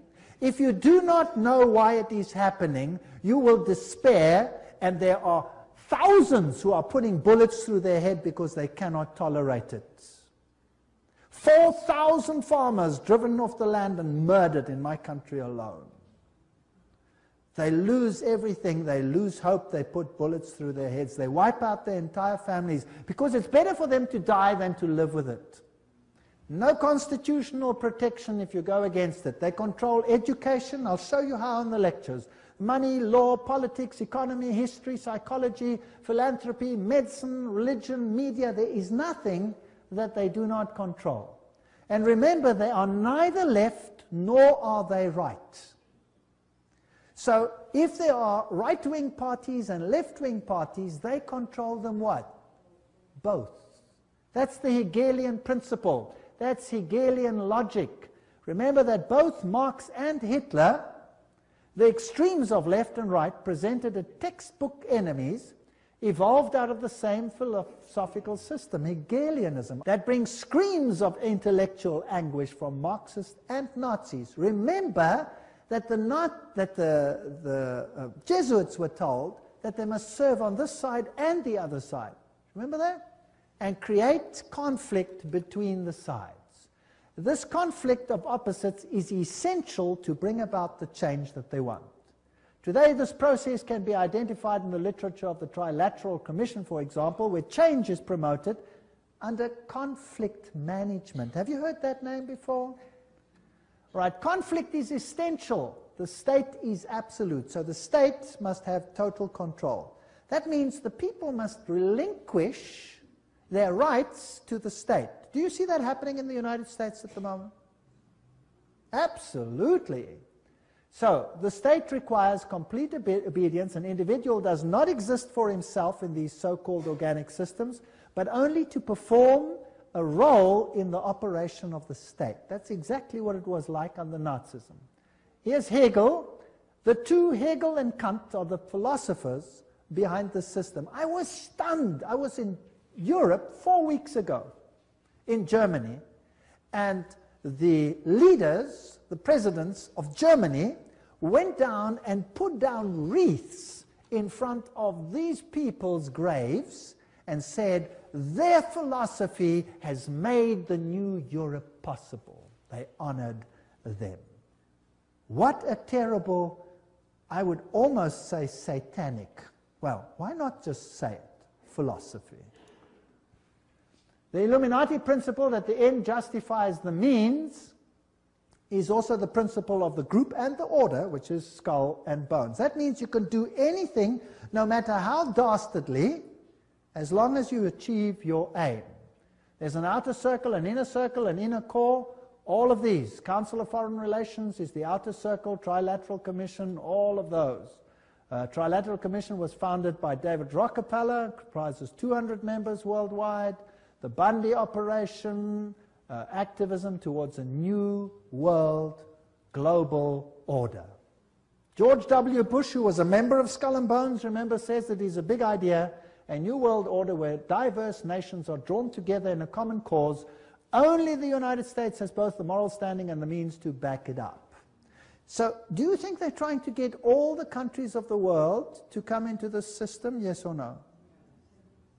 Do you think it's possible that they are giving their power to a woman who rides them? Does it look like it? Who controls them? The Jesuits. And who do the Jesuits say all power must be under? The Pope. Isn't that correct? All right. So who do you think would clamor for a new world order more than anyone else? Maybe the Pope. Wouldn't that be interesting? Well, here he is, new international order urged for the sake of peace. When? January 3, 2004. His whole New Year's speech was dedicated to asking for the implementation of the New World Order. Vatican City, January 1, 2004. John Paul II started the new year by insisting that peace is possible and thus a duty, and he called for a new international order. CNN, what did that have to say? Pope calls for a new world order. Thursday, January 1, 2004. Vatican City, Pope John Paul rang in the new year on Thursday with a renewed call for peace in the Middle East and Africa and the creation of a new world order based on respect for the dignity of man and equality amongst nations. What did he say? This year, Pope John Paul directed his thoughts to the continuing conflict around the globe, but he stressed that to bring about peace, there needs to be a new respect for international law and the creation of a new international order based on the goals of the United Nations. He called for an order that is able to give adequate solutions to today's problems based on the dignity of the human being, this is human rights, on an integral development of society, on solidarity amongst nations, rich and poor, on the sharing of resources and the extraordinary results of scientific and technical process. You know, sharing of resources, have you heard of that before? Well, there's another term for it. It's called redistribution of wealth. Have you heard of that before? Right, now let me redefine that for you. To redistribute wealth means to take the wealth from the one who has it and give it to one who has not got it. Is that correct? Now if you do that, which nations of the world will be hardest hit? The Catholic ones or the Protestant ones? The Protestant ones are the rich nations. Everywhere you can draw a line. Now I will show you in the lectures that come that there are encyclicals which define how the redistribution is to take place. And how it is happening and how the encyclical says it should take place is what I can see happening in my country without the government lifting a finger against it. It is defined by need, as we will see. Now, There's another word for taking from one who has and distributing it to someone who does not have. It's called theft. Stealing. Thou shalt not steal, says the Bible. The Pope in Rome says, thou shalt steal. He does. Literally, I'll show you his encyclical. You will be stunned. This New World Order is going to be an exciting place. I don't want much part of it. Fortunately, my God says, my kingdom is not of this world. If it were, they would fight for me. But it is not of this world. My kingdom is up there. There where your treasure is, there your heart will be. I have managed, because I live where I live, to loosen myself from that which I own, because I know that it means nothing anymore. Do you know that in my country, if you go on a holiday, and you stay away for a while, and you come back, and your house is occupied, that you cannot put the new tenants out, even if the house is yours? Did you know that? Because they have need, therefore they have the right to take it, whether you own it or not. And this is not a joke, this is a fact. It's scary. But who cares? In the previous lectures, we spoke about the origin of secret societies and how they are controlled. And we saw that they originate from Babylon, which gave rise to Kabbalism and also to Islamic secret societies, the Ismailis, the Carmelites, the Fatimites, the Druzes, and the Assassins, which we haven't dealt with as such. Out of Kabbalism eventually came Gnosticism, which replaces Jesus Christ with a universal Messiah, who today is called the Cosmic Christ. And this Cosmic Christ has none of the attributes of the Jesus Christ of the Bible, but in order to make him acceptable to the world, everybody will have to accept him. That means Jesus Christ, even amongst Christians, will have to be brought lower to a level of this Cosmic Christ to accommodate all others who want to be his equal. According to Eliphas Levi, Gnosticism was founded by Simon Magus, who was a sorcerer and put on a cloak of Christianity. He was the one who had himself baptized, but he was rebuked by Peter for wanting to buy the Holy Spirit. So a cloak of Christianity covered Gnosticism. Out of this philosophy, eventually it became formalized, and the Knights Templars, within a large religious system, were the harborers of the ancient philosophy. In other words, they were the harborers of the secret of Gnosticism. They had very close ties with the Islamic societies, and eventually we saw that the Knights Templars were suppressed by the King of France. Many of them escaped, however, to Spain, where the king in Spain gave them his protection, and they flourished further, and their rites and rituals and degrees were perpetuated in subsequent organizations. So the Templars never really died, other than in name. The Templar secret knowledge was kept alive in an inner circle in Rosicrucianism and overseen by the Jesuit order. The Jesuit order then created Freemasonry, as we saw on Sunday, and Freemasonry is the so-called Protestant arm, if you like, although it's not only a Protestant arm, it is an international arm to bring about those changes which are necessary to set up this dark kingdom. So tonight we're going to have a look at Freemasonry and look behind the scenes as to what it really entails. Because most Freemasons, like in all secret societies, are fully unaware of what happens behind the scenes. You will remember that Gary H. Carr, in his work On Route to Global Occupation, gave a very similar expose. He also takes it through Kabbalism, Gnosticism to the Knights Templars. Then he misses out on the Jesuit connection, which is the military powerful arm controlling all these things.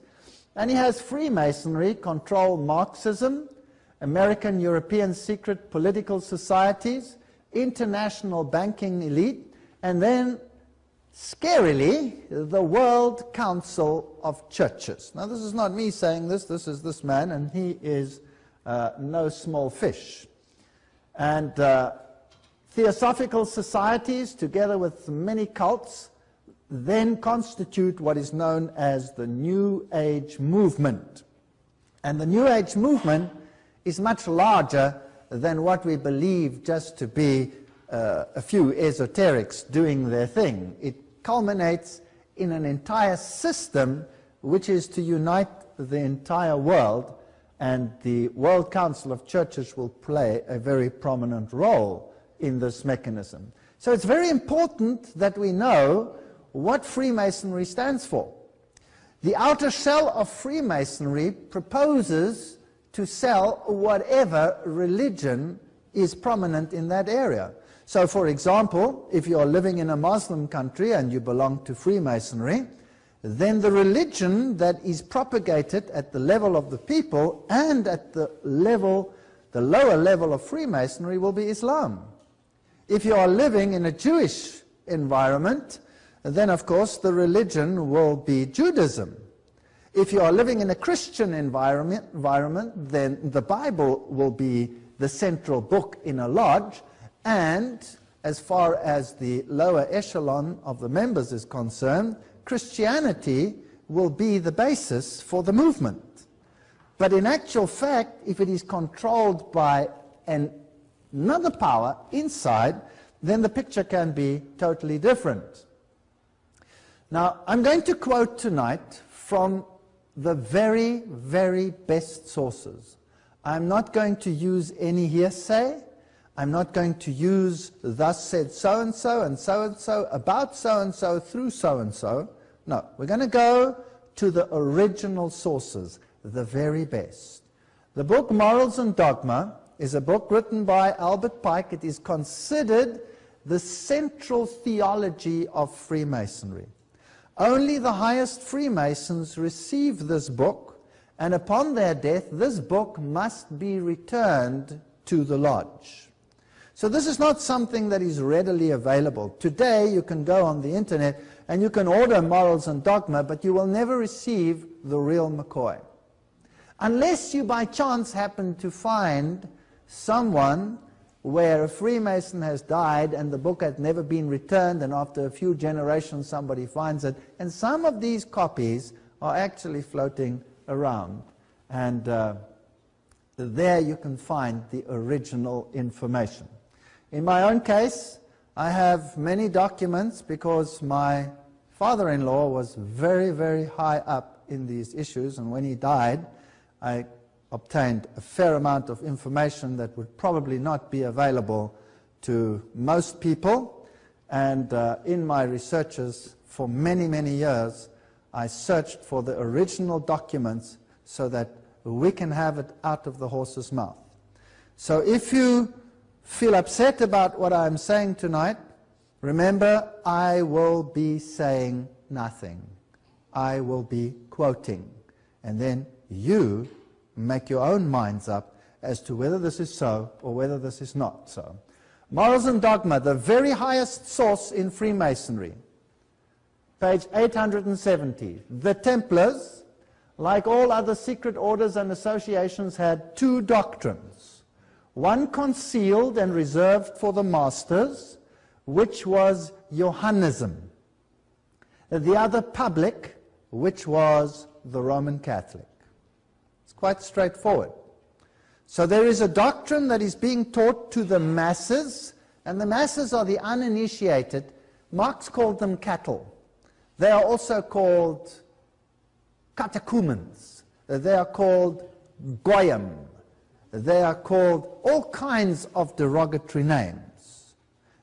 Now, if the outer shell, the teaching of the Templars to the people, was Catholicism, they also, of course, adopted a very pious garb and pretended this was the crux of their religion. But on the inside, they had another religion. And the order that they ascribe to is Johannism. Now, we have many orders of St. John today. Many orders. Well, just think about some of the large organizations. You have cathedrals to St. John, where some very strange things happen, as we will see as we go along over time. We have St. John's Ambulance, for example.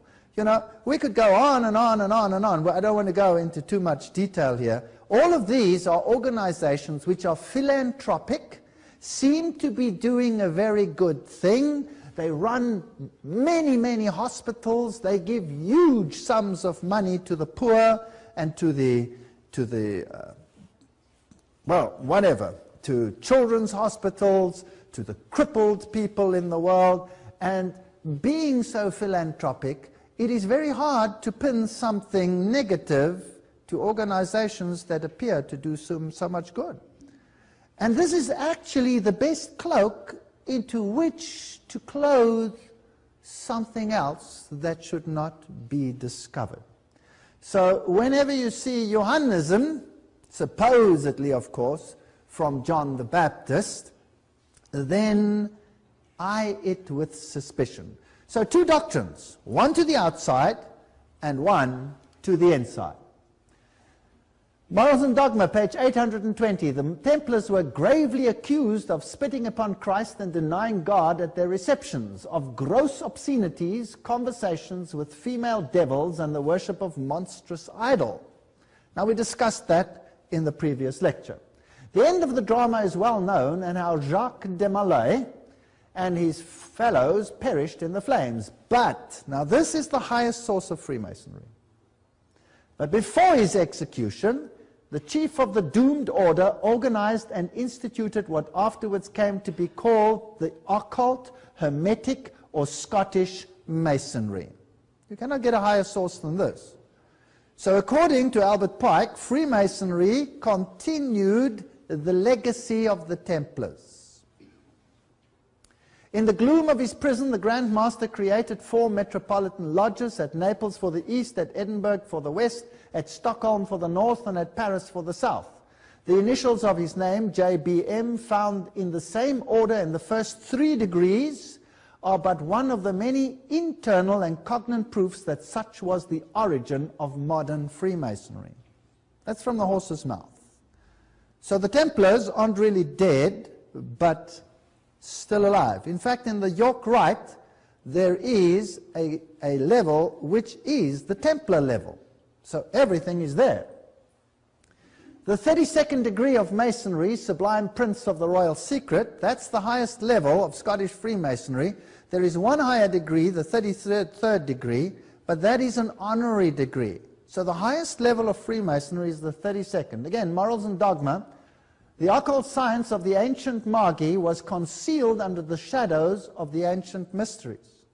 It was imperfectly revealed, or rather disfigured, by the Gnostics. They don't show the whole picture. It was guessed at under the obscurities that covered the pretended crimes of the Templars, and it is found enveloped in enigmas that seem impenetrable in the rites of the highest Masonry.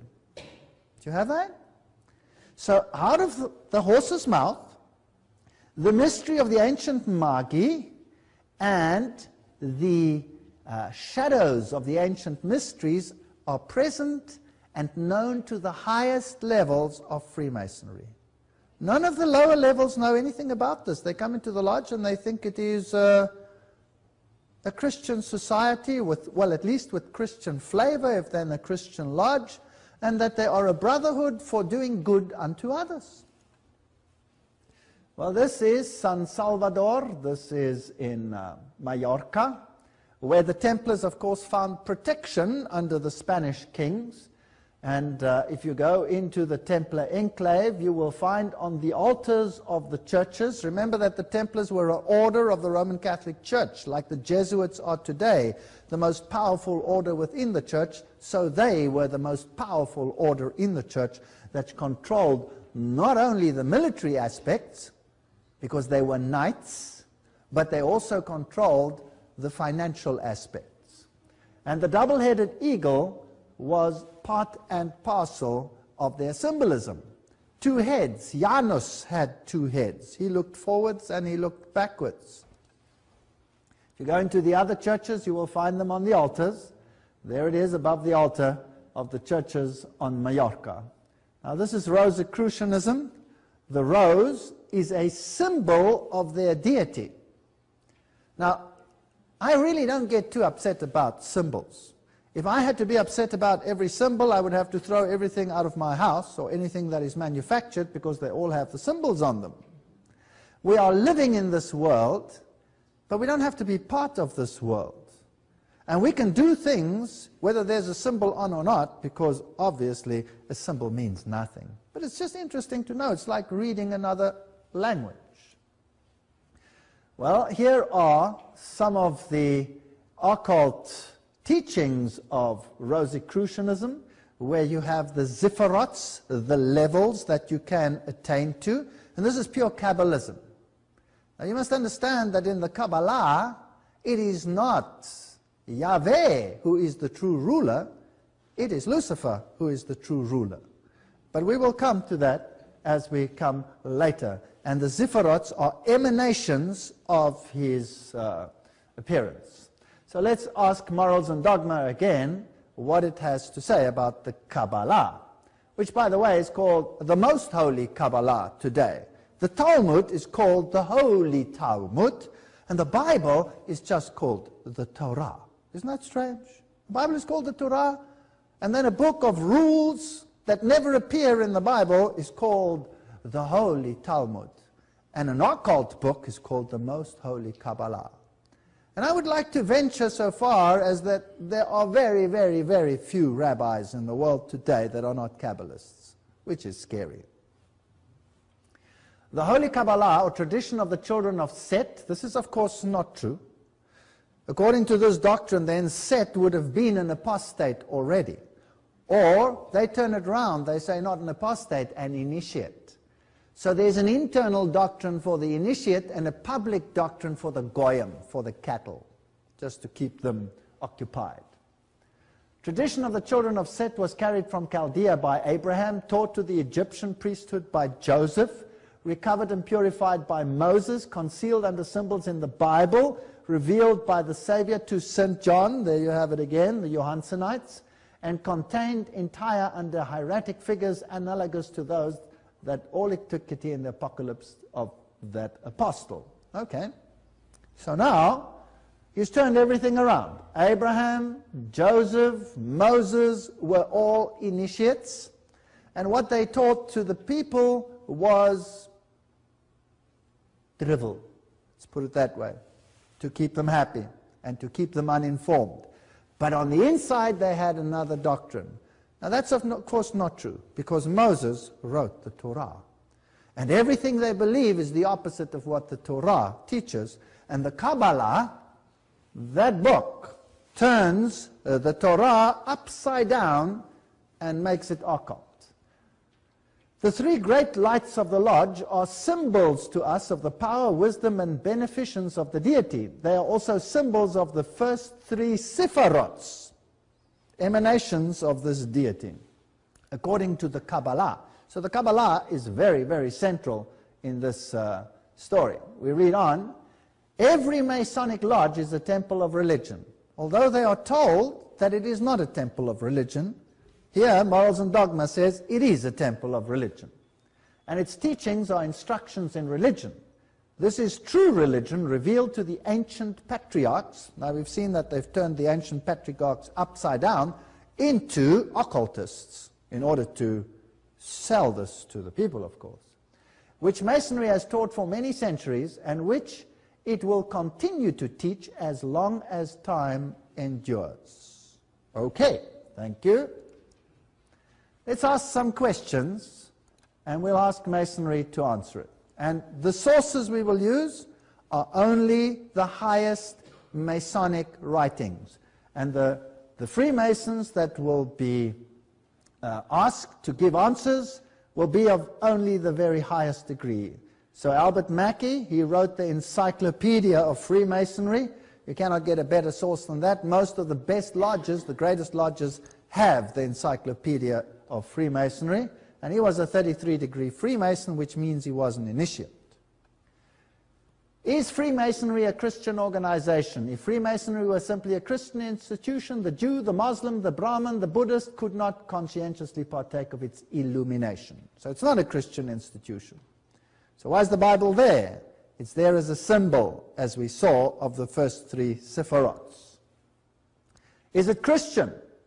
Freemasonry is not Christian, nor a substitute for it. Well, what is it then? Morals and dogma. Rejecting all the wild and useless speculations of the Zendavesta, the Kabbalah, the Gnostics, and the schools are the religion and philosophy of Masonry. You cannot get it plainer than that. So in other words, the Kabbalah is the religion of Masonry. But the Kabbalah is used in such a way that the people believe that what they believe is what's in the Bible. Masonry is a search after light. The search leads us directly back, as you can see, to the Kabbalah.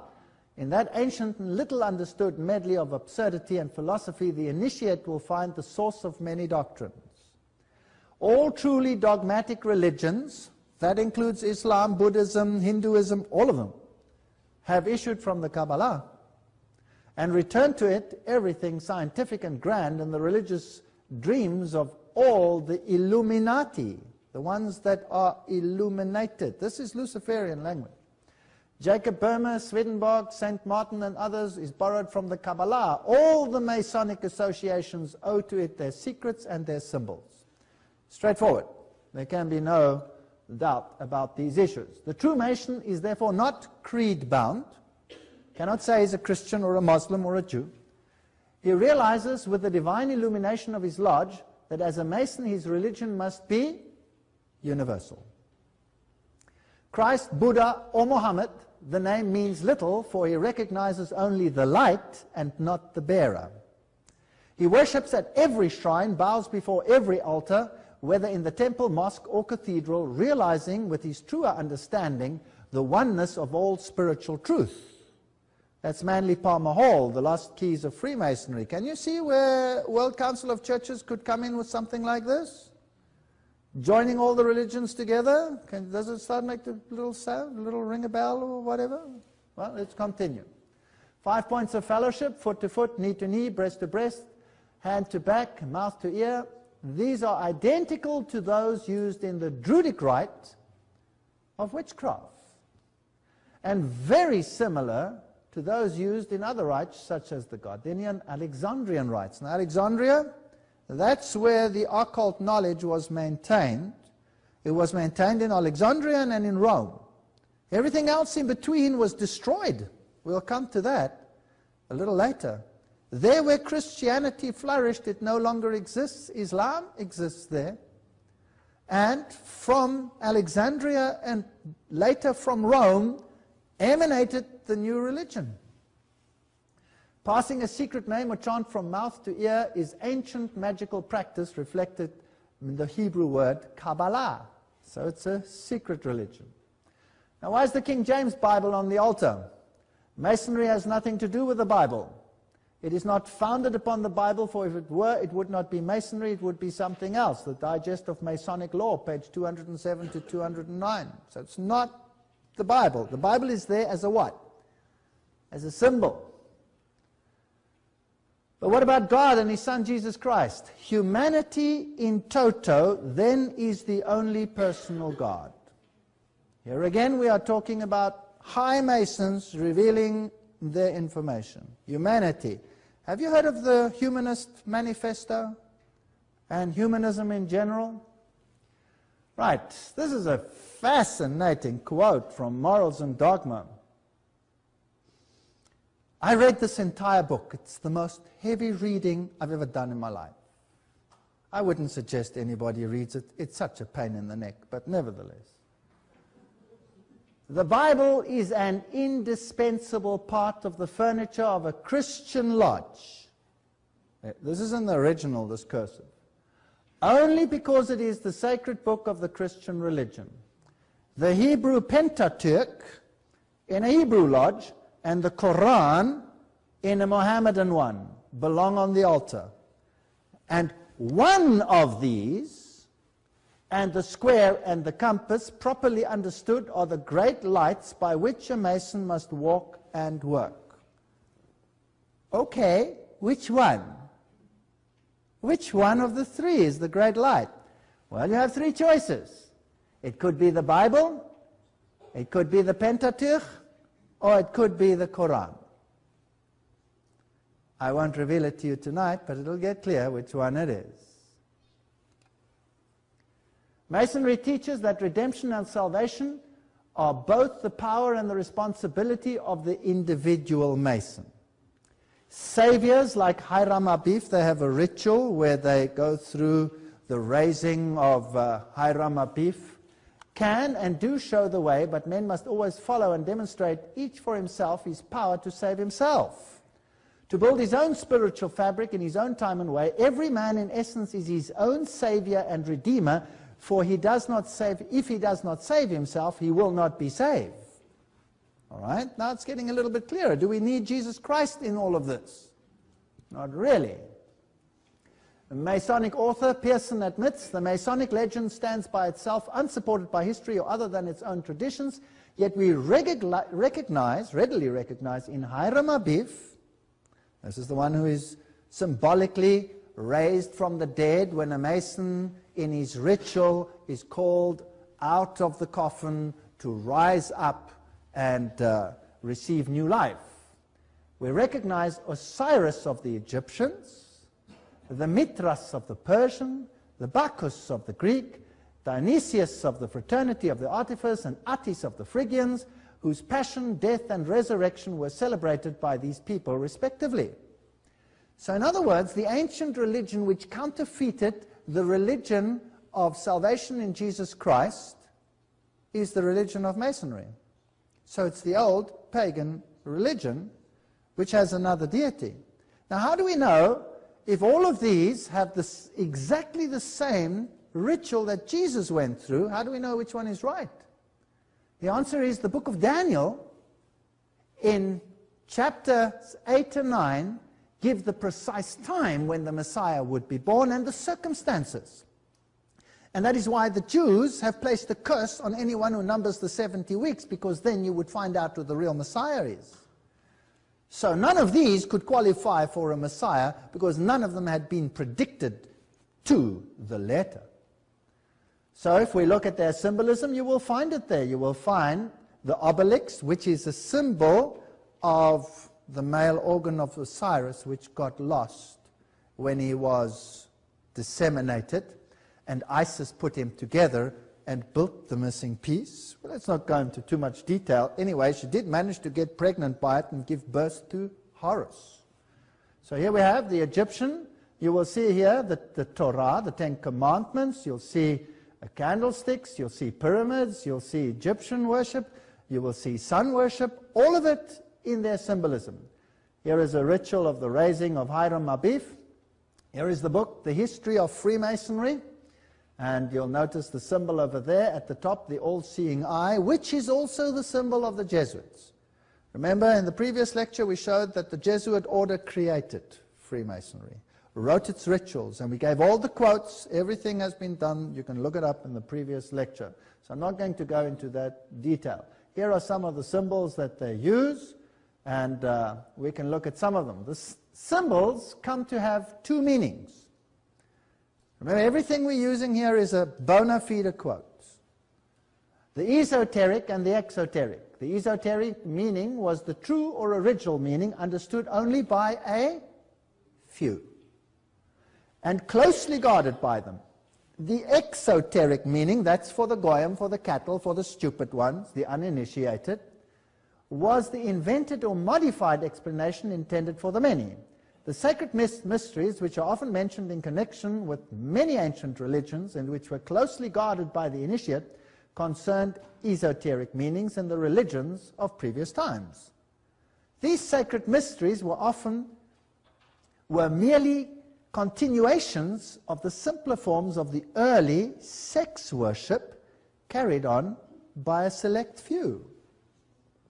Well, in the previous lecture we saw rituals going on where people today gather naked in forests, and that includes the presidents of the countries that rule the world today, and we saw that in the previous lecture. Nothing has changed. Are Masonic initiates misled? What about the poor Mason himself? Let's go to the best source in the world, Morals and Dogma, page 819. The blue degrees, that's the first 3 degrees of Freemasonry, are but the outer court of the portico of the temple. Part of the symbols are displayed there to the initiate, but he is, will you note this, intentionally misled by false interpretations. It is not intended that he shall understand them, but it is intended that he shall imagine he understands them. No wonder they don't give this book to the lower initiates. That would freak them out, right? Their true explication is reserved for the adepts, the princes of Masonry. The whole body of the royal and sacerdotal art was hidden so carefully centuries since in the high degrees. There you have it. Only the high degrees know what is going on. This is the horse's mouth. Nobody can argue with that. I've had many Masons be very angry with me, but in the end they've had to admit this is the real McCoy. This is it. I know many, many Masons who've become good Christians as a consequence of these lectures. So they are important. There are many, many people that belong to the Masonic fraternity. Many, many people. Masonry, like all the religions, all the mysteries, Hermeticism and alchemy, conceals its secrets from all except the adepts and sages or the elect, and uses false explanations and misrepresentations of its symbols to mislead those who deserve only to be misled. Basically stupid. We're just using you to conceal the truth, which it calls light from them, and to draw them away from it. Truth is not for those who are unworthy or unable to receive it or would pervert it. So Masonry jealously conceals its secrets and intentionally leads conceited interpreters astray. Morals and Dogma, page 104, 105. There you have it, straight from the horse's mouth. Here's a high Mason book in Germany, and it tells us there exactly what they do. A Freemason, that's what stands there. Formed out of the materials of his lodge, behold a master mason rare, whose mystic portrait does declare the secrets of Freemasonry fair for all to read and see, but few there are to whom they're known, though they so plainly here are shown. So this is a language that you have to learn. They created this language because God confused the languages, so they created a language in symbolism that God would not be able to confuse in future. That's their logic. Now let's have a look at some of the symbols and see where we get. Crossed swords are part of the symbols. Cornucopia, the horn of plenty. We have pentagrams and compasses and set squares and G's, which they say stand for God, but actually stands for generative principle.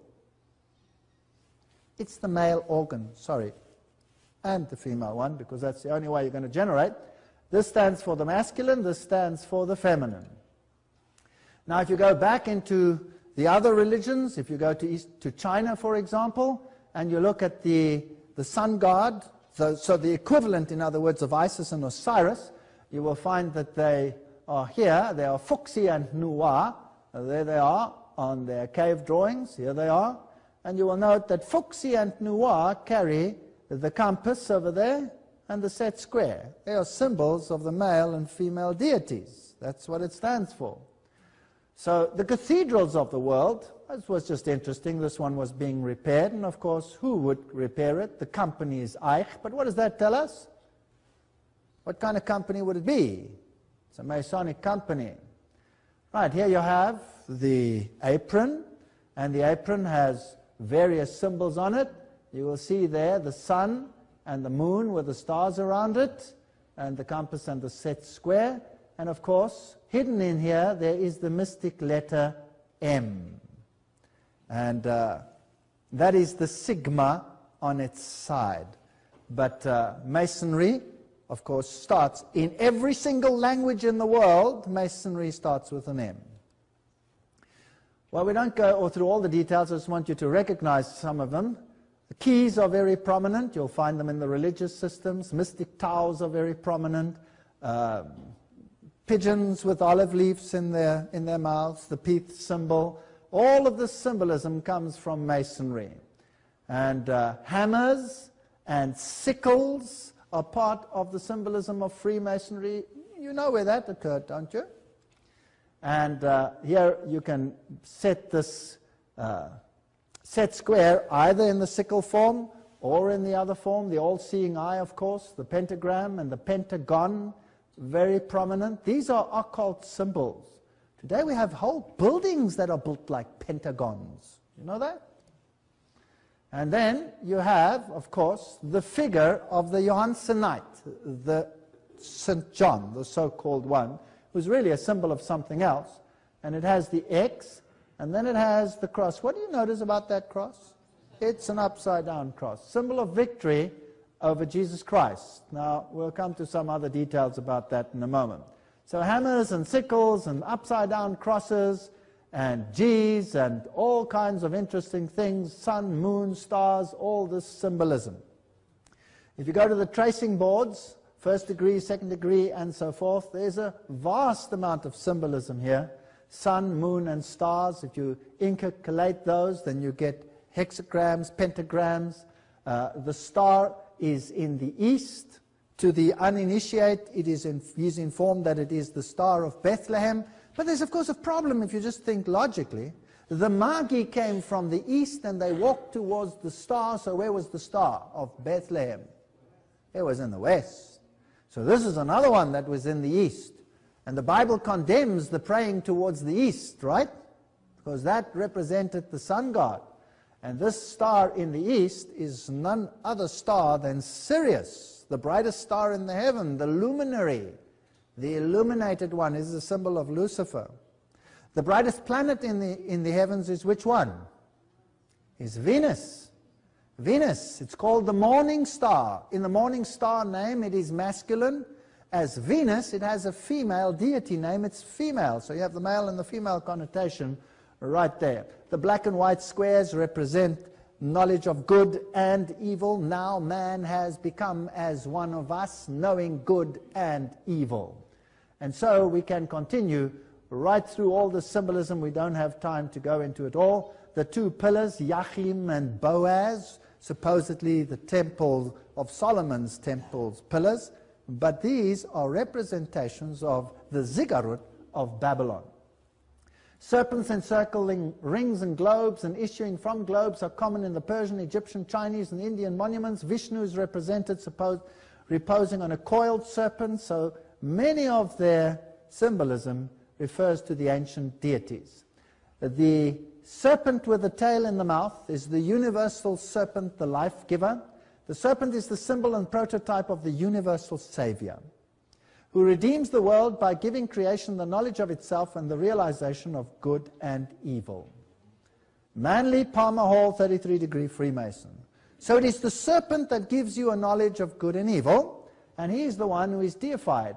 You'll see skulls and babies representing life and death, cycles of life and death, it's reincarnation. It sees forwards and backwards. Often these are half white, half black, representing the knowledge of light and the knowledge of darkness. And whether you worship the dark side or whether you worship the light side doesn't really make any difference. That is why it is interesting that the light side worshippers are known as Luciferians and the dark side are known as witches, wizards, and Satanists. and they are the best of friends because the deity is the same. It doesn't matter which vehicle you use to get to know him, it is the same deity. Cosmic keys, the answer to heaven and Hades. Pagan religious symbols are also very common in Freemasons. Athene, Earth, Ceres, Hermes, very common one that they use. All Jesuit cathedrals will have the symbol of Hermes. And of course, Masonry claims that it uses Hermetic rites. Hermes, son of Mes, son of Ham, if you like, from the very beginning. We haven't got time to go into all the details. So Jupiter, Mars, Mercury, all these symbols represent deities. Morals and Dogma, page 851, the 32nd degree, this is the highest degree. The hermaphroditic figure, there you have him, male, female, is the symbol of the double nature anciently assigned to the deity. Now remember that the Knights Templars also worshipped Baphomet, who was hermaphrodite, male, female. As generator and producer of Brahm and Maya and Osiris, whatever, we don't have to go into all the details. So if we go through Scottish Rite Masonry, the 33rd degree is known as Sovereign Grand Inspector General. It's an honorary degree for the highest Masons, and you have to be a high initiate to get into that. And then you get down Sublime Prince of the Royal Secret is the 32nd, and you go all the way down, down, down, down, down, until you get down here to the blue degrees, which are Entered Apprentice, Fellowcraft, and Master Mason. And you can go up all the way, almost to the top, and never know what you're doing. Never know what you're actually involved in. There's a youth group in Freemasonry which is called Demolay. Isn't that fascinating? That is the man who was sentenced to death for spitting on the cross and for committing sodomy and the most profane things under the sun, but that's the youth group. Isn't it interesting that Billy Graham said that the Demolays are the elite of the youth in the world? Fascinating statement. Knights Columbus, we've seen them with their fasciae, we'll come to that in a later lecture again, which control the world political system, at least in the United States. And the head of a lodge gets to the position of worshipful master. The Bible says you must call nobody master, let alone worshipful master. This violates the first commandment. The headquarters of the Supreme Council of Scottish Rite Freemasonry, Southern Jurisdiction, USA.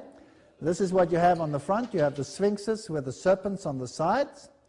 And this is known as the House of the Temple on the east side of Northwest 16th Street between R&S Street in Washington, D.C.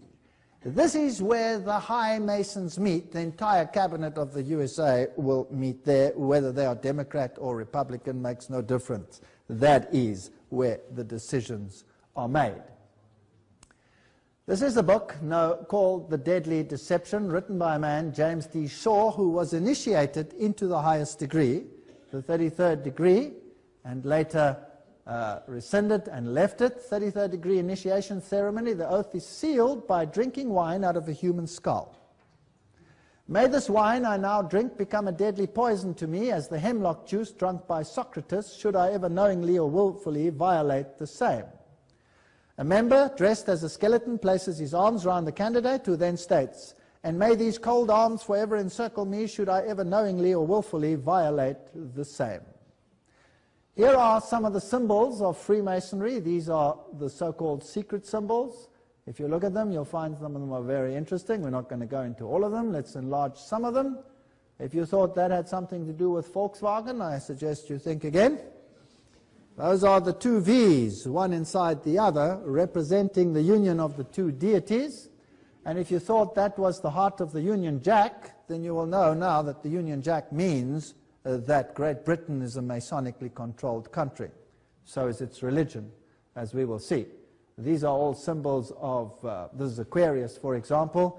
If you thought that was the Star of David, then ask yourself why before Masonry was around, there was no Star of David. And these symbols over here, of course, very, very prominent. We haven't got time to go into all of these. We're just opening it up. So if you find ecstasy and mandrax tablets being distributed amongst the youth, they will have all these symbols on them. You thought that was Mitsubishi symbol? Well, they would be very upset if you thought that they helped to propagate mandrax and ecstasy and the like. And there you have this symbol, this VW symbol, this W that is two V's locked inside each other. Now, these are occult symbols. In other words, these drugs are being dispensed by an organization that uses the symbols of its religion. And if you thought that this papal choir was sponsored by Volkswagen, you had better think again. That symbol means something else on these innocent little children that are bearing Luciferian symbols. Here is Aleister Crowley's symbolism. You'll see it's very similar. We'll have the pentagram and all the other symbols over there. The G, you will notice that that is basically the basic structure, and you can fill it in, and then you can have a pentagram. You can have it that way around, or you could have it the other way around, depending on which you want it. That would be the goat of Mendes. That would be the dark side. Also, unfortunately, sorry ladies, the female side. And that would be the male representation. Let's ask the Dictionary of Mysticism to tell us what this means. The pentagram is considered by occultists to be the most potent means of conjuring spirits. When a single point of the star points upward, it is regarded as the sign of the good, and it means to conjure benevolent spirits. When a single point points down and a pair of points are on the top, it is the sign of the evil, Satan, and is used to conjure up powers of evil. That's what it says. It's interesting that this symbol is, of course, used everywhere in the world, including most of the flags. Let's ask another source, Encyclopedia of Freemasonry. You won't get a better source than that. Freemasons of the United States have by tacit consent referred to it, the pentagram, as a symbol of the 5 points of fellowship. So it's the Pentaphora of Pythagoras, the science of the Magi. The Pentaphora is called the holy and mysterious pentagram. It's the star of the magicians. So this is occultism. You've got it all over your flags. Very interesting. Double triangles and so forth. You have male, female, good, evil, Adam, Kadmon, all these symbols, a divine man, and now we get to the point where we start revealing what they actually mean. And may God help us as we continue along this road and find out what the hidden agenda of this Freemasonry actually is.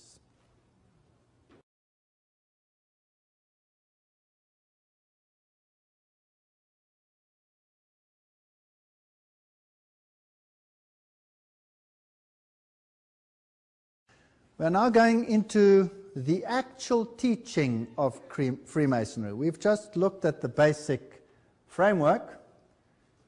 Notice this statement: it is far more important that men should strive to become Christs than that they should believe that Jesus was Christ. That's pretty straightforward. The Catechism of the Catholic Church, this particular one, this is the Catechism of the Catholic Church, New York Image Books, 1995, page 129, says the following: For the Son of God became man so that we might become gods. The only begotten Son of God, wanting to make us sharers in his divinity, assumed our nature so that he, made man, might make men gods. Marvel and rejoice, we have become Christ. Now, not all public catechisms will have this, so don't look for it in your general catechism. It's that edition which says it. Because there's an inner teaching and an outer teaching. Don't forget that. Manly Palmer Hall, 33-degree Freemason, says man is God in the making.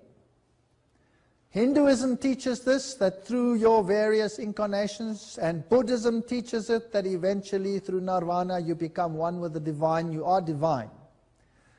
Another Masonic writer writes, be still and know that I am God, the final recognition of the all in all, the unity of the self with the cosmos, the cognition of the divinity of the self. So this is the opposite of what the Bible teaches in the beginning. Sin would lead to death, but the serpent said, you will surely not die, you shall be like gods. So this is serpent language. This is not God language. This is Lucifer's teaching. This is not God's teaching. The perfect man is Christ, and Christ is God. This is the birthright and destiny of every human soul. J.D. Buck, Mystic Masonry. Notice the symbolism again.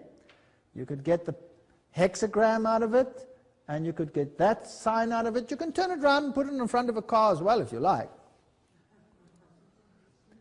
A triangle with a point down represents the deity and is called the deity's triangle or the master triangle. With a point up, it is called the earthly triangle, pyramid triangle, or the fire triangle, and this emblem symbolizes the perfect or divine man. So when a religion uses these triangles, in Kabbalism, they are saying we are divine. So the Star of David is a in-your-face God, we are divine. That's a terrible statement I'm making here tonight. That's a terrible statement. With a point upwards, the equatorial triangle stands for Shiva, the destroyer, and signifies the flame which rises upward from the funeral pyre towards heaven. The symbol is familiar to us, the Masons, in several degrees, notably the 30th degree. Notice the higher degrees get initiated into what is going on. This is Ward, Freemasonry, and the ancient gods. So Shiva is the god who is there represented. We'll come to that in a moment. So when you see a symbol like this, it's not as simple as it sounds. This is Kilbourne Platt, showing that higher historical markers, these states are all dedicated Masonically. The double-headed eagle we've dealt with already. The 32nd degree makes the double-headed eagle its particular emblem, and of course also of the 33rd degree. In this sign we conquer is what it says over here. The Maltese cross, also the crown with the cross in it, are Masonic symbols, and you will find it is the symbol of many churches, particularly Pentecostal churches. Then you have various co-Masonry degrees. For example, this is the symbol used by the Order of the Eastern Star, which is female Freemasonry, which is of course run by male Freemasonry. Freemasonry generally is a white brotherhood, but co-Masonry accommodates females and black people.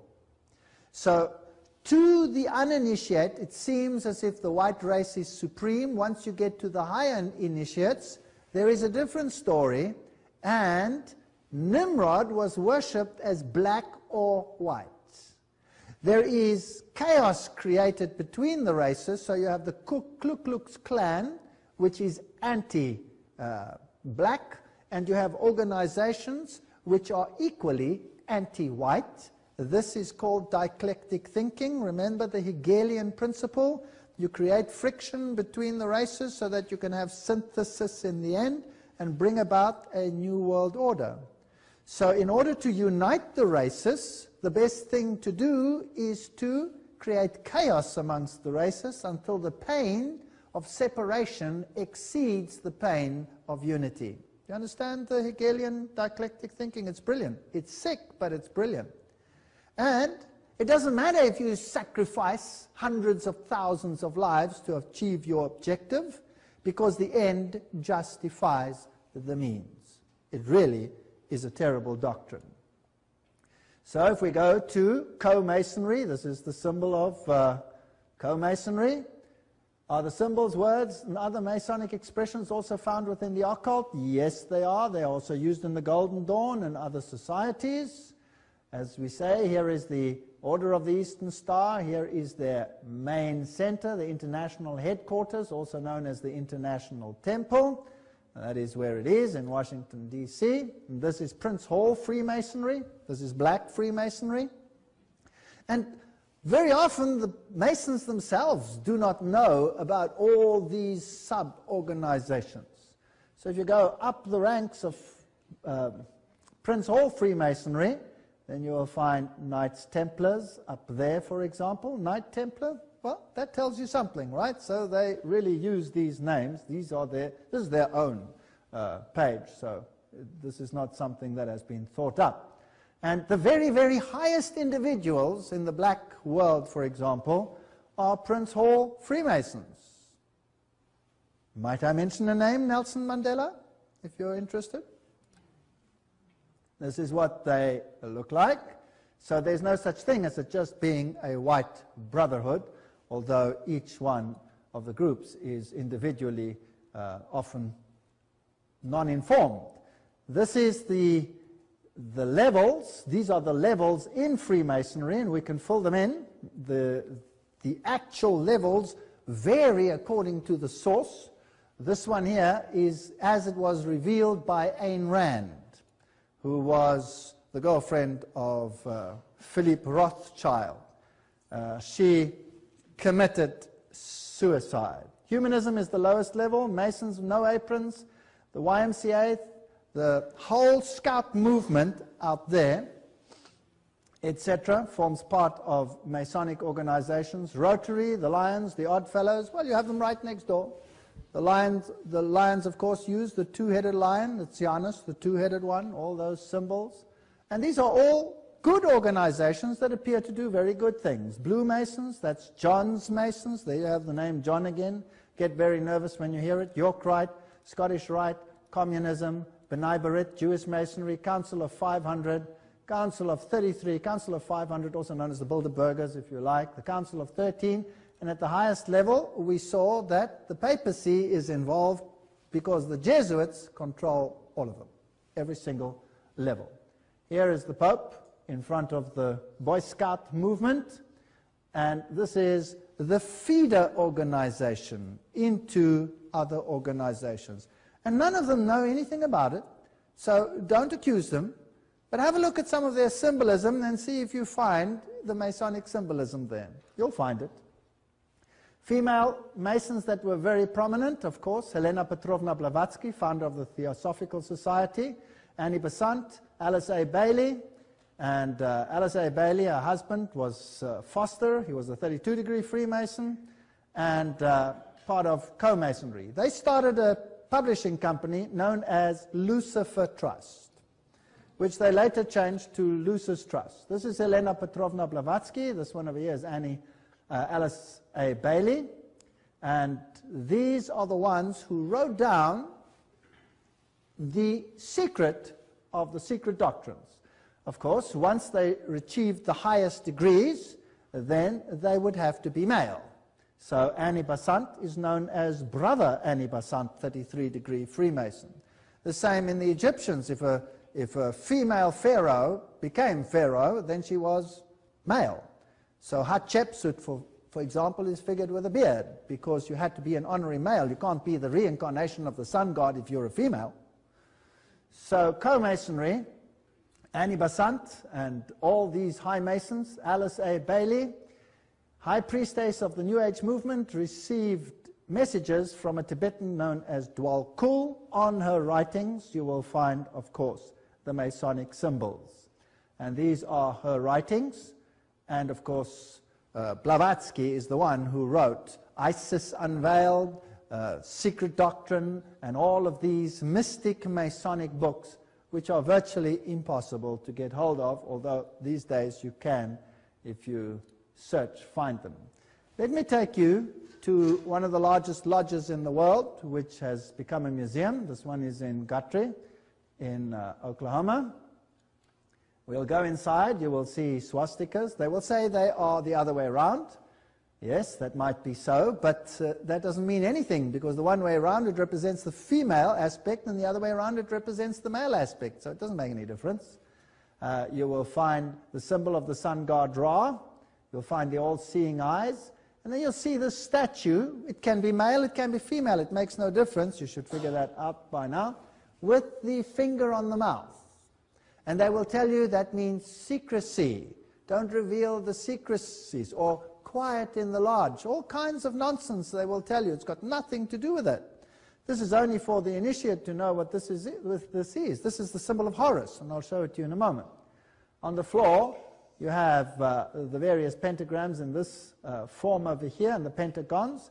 And in front of this statue it says, all who stand here stand facing the east. Let each review his obligation and renew them in his heart.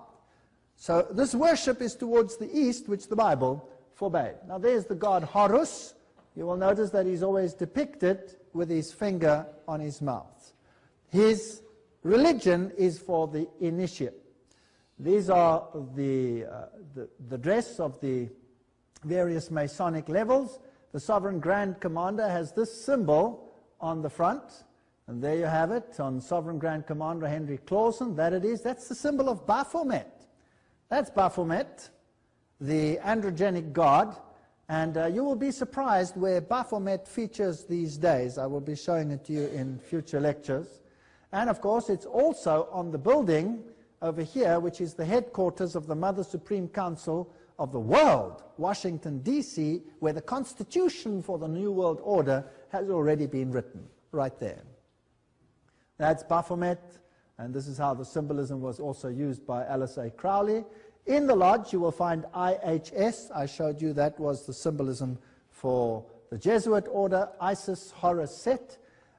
This stained glass window, in the light, it is, in the day, it is white.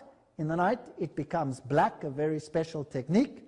And if you know that Osiris was worshipped as black or white, then that explains the story. They have an Egyptian room with all the symbolism that goes along with it. They have an Assyrian room because they represent all the ancient religions. Here is a statue of Albert Pike. It's called the Albert Pike Lodge, number 162. To study and seek to interpret correctly the symbols of the universe is the work of the sage and the philosopher. It is to decipher the writing of God. Albert Pike. Now here is his book, Morals and Dogma. I've scanned this in so that people don't say I'm talking hearsay. They must know I have the book. And whatever is quoted over here comes directly from him. In the Scottish Rite, the crown and scepter symbolize a man's dominion over himself. We are God. We don't need anyone else to tell us what to do. The history of man's thought is the only history worth much study. Don't worry about the other one. There's the library. I just photographed it to show you that the history of Freemasonry and the Encyclopedia of Freemasonry are genuine books. The New Age magazine has been replaced by Scottish Rite magazine. There's also the symbol over there that we spoke about earlier. And it is to himself alone that man can find enduring happiness. We are our own savior. Again, in this lodge, you will have Jacques de Molay honored. Rosicrucianism, the cross on the rose. The one who really suffered was Osiris, not Jesus Christ. And there you have the mystic Tao and other symbolism like the lion with eagle wings, symbol of Babylon. And here you have the double-headed eagle in its original black-white form representing the two deities. This is the cornucopia. What does it stand for? It is the symbol of many political organizations. It was the symbol of the organization that expanded and used apartheid. It was the symbol of the National Party in Southern Africa. It's interesting. So, what were they? Let's ask what the cornucopia means. The cornucopia, or horn of plenty, was double-sexed in symbolism. The horn was masculine and the inside was feminine. The fruit inside symbolized productiveness of the female. It's a sex symbol, again, the union of Isis and Osiris. So when we look at these deities, remember that's Horus, Isis. She's the one who stands on the serpent. Mary is the one who stands in Catholicism on the serpent. And Dionysius as a child is just the same thing. These gods came in the hexagram, in the hexagon, etc. They came in the square. This is the god Harpocrates, or if you like, Horus. There he has the cornucopia in his hand, and the finger is broken off that points to the mouth as per usual. Here's another Masonic lodge. Inside you'll have the same symbolism. You'll have yin-yang signs up against the ceilings. This is the blue room. And there are only 3 lights in a lodge because the north is the place of darkness. Now, if you know your Bibles, you will know that the north is where the throne of God is. That's the source of darkness. Something's upside down. And the various rooms used by the Scottish Rite and the York Rite, etc., two pillars always representing Joachim and Boaz. On top of it, you'll see the signs of the zodiac. And there they are. This shows you what this is. Astrology is a science demanding respect of the scholar, notwithstanding its designation as a black art. And in a reflective sense and an occult science, this science was known to the ancients as the divine art, Encyclopedia of Freemasonry. So astrology is uplifted by Freemasonry, although the Bible condemns it. Right. From that science, many of the most significant emblems are borrowed. The lodge itself is a representation of the world. It is adorned with the images of sun, moon, and stars. And we can go through the astrological symbols and see that they represent phallic worship as well, made prominent part of the mysteries. These are all Masonic sources. Here's another, the Red Room, Freemason initiation ceremonies we saw are identical to how Loyola presented himself to the Pope. So they come directly from the Jesuit rituals. Some of the pomp and grandeur of the lodge you will find represented in the parliaments of the world. The symbolisms, this one is very prominent, and you will see many organizations use it. Sports people use it. Why? Because the sports companies and the sports superstructures are all Masonically controlled. And some of the hand signals, we're not going to go into that. We're going to stick to quotes. Now let's ask them directly. We've seen it in symbolism. We've seen it suggested. You can figure it out if you're really interested, but most people don't actually get there. So let's ask at the higher degree level, tell us directly, who do you worship? Who is the god of masonry? Eliphas Levi, mystery of magic. What is more absurd and more impious than to attribute the name Lucifer to the devil? That is, to personified evil. The intellectual Lucifer is the spirit of intelligence and love. It is the Paraklete, the advocate. Isn't that interesting? It is the Holy Spirit, where the physical Lucifer is the great angel of universal magnetism. So Lucifer is the Holy Spirit, Lucifer is the Parakletos. He is the advocate. The Bible says we have one advocate, and that is Christ Jesus. Lucifer represents life, thought, progress, civilization, liberty, independence. Lucifer is the Logos, the Word, the serpent, the Savior. This is Secret Doctrine by Elena Petrovna Blavatsky, pages 171, 225, 255, volume 2. I have them at home. If you don't want to believe me, I can send you a photocopy. It is Satan who is the God of our planet and the only God. These are pretty direct quotes. You won't get around them. Let's go to Albert Pike directly. 30-degree Freemason. Lucifer is the light bearer. Strange and mysterious name to give to the spirit of darkness. Lucifer, the son of the morning. Is it he who bears the light, and with its splendor intolerable blinds feeble, sensual, or selfish souls? Doubt it not. So who's the god of Freemasonry? Lucifer. Albert Pike, Morals and Dogma. The devil is the personification of atheism or idolatry. For the initiate, it's not a person but a force. Do you know a movie where they say the force be with you? I know a movie like that. The Bible says, and no marvel, for Satan himself is transformed into an angel of light, 2 Corinthians. Now let's get into the nitty-gritty. This is the instruction to the 23 Supreme Councils of the world, given in 1889, and it reads as follows. Albert Pike, the head of Scottish Freemasonry and the founder of that Bible of Freemasonry. That which we must say to a crowd is, we worship a God, but it is the God one adores without superstition. To you, sovereign grand inspectors general, take note of this quote. I'm going to go a bit slower here. To you, sovereign grand inspectors general, we say this, that you may repeat it to the brethren of the 32nd, 31st, and 30th degree. Notice it says may. It doesn't mean that they do. It means you may. 32nd, 31st, and 30th degree. The Masonic religion should be, by all of us initiates of the high degrees, be maintained in the purity of the Luciferian doctrine. If Lucifer were not God, would Adonai, that's the other one, that's Jesus if you like, whose deeds prove his cruelty, perfidy, and hatred of man. He brought the flood. He destroyed Sodom and Gomorrah, that lovely, peace-loving, old-time San Francisco. He just destroyed it. Can you believe that? And his priests culminate him. Yes, Lucifer is God, and unfortunately, Adonai is also God. Because light cannot exist without darkness, blah, blah, blah, blah. So, question. At which level should a Mason know who he's worshipping? The 30th, the 31st, the 32nd, and the 33rd degree. A 33-degree Freemason will know who he worships, yes or no? Is that clear? Okay? Now, what if I could show you who the 33-degree Freemasons of this world are? Would that change your opinion from one, wow, what a wonderful achievement, to, oops, there's something wrong here, yes or no?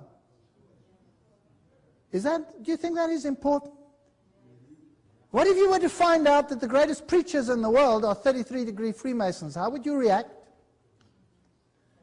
How would you react if you found out that the politicians of the world are 33-degree Freemasons, the highest politicians in the world? How would you react? Would it change your perception somewhat?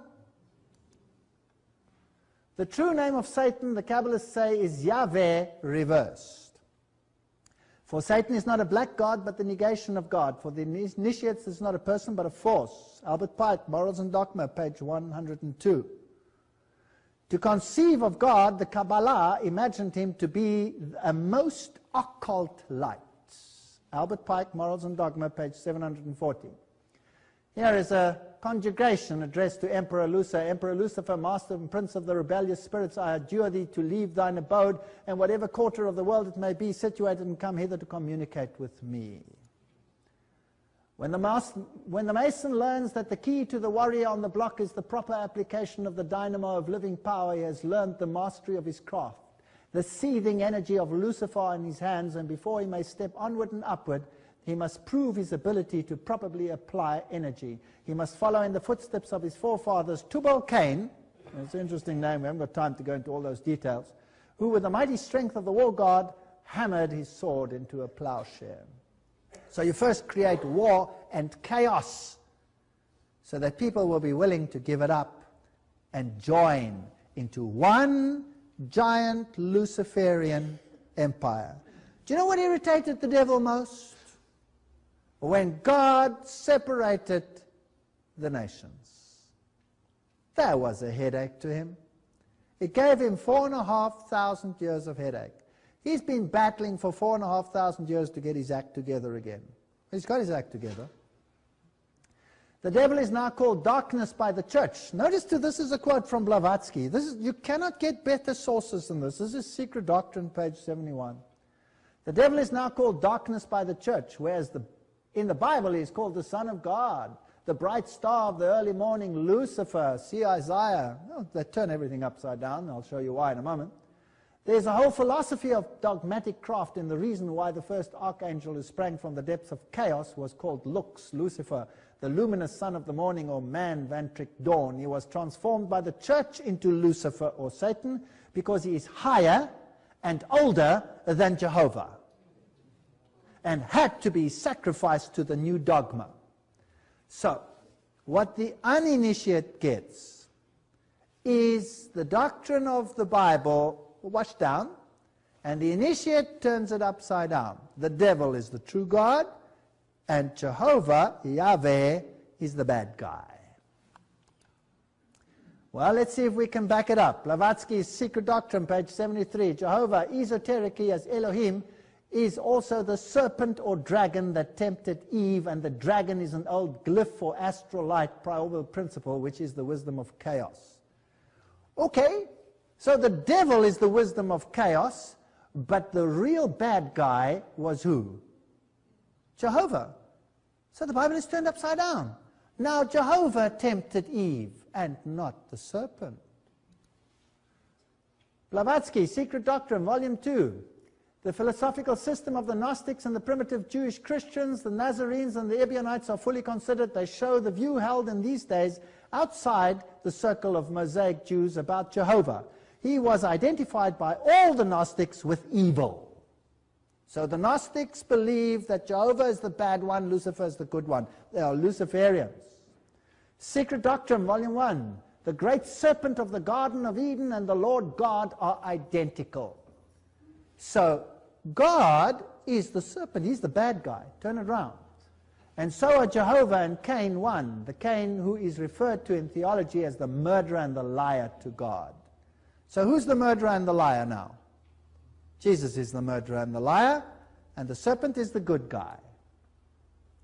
Well, Secret Doctrine, Volume 2, page 388. The appellation Satan, Hebrew Satan, an adversary, from the word shatana, to be adverse, belongs by right to the first and cruelest adversary of all the other gods, Jehovah, not to the serpent, which spoke only words of sympathy and wisdom, and is at the worst, even in the dogma, the adversary of men. This is serious stuff.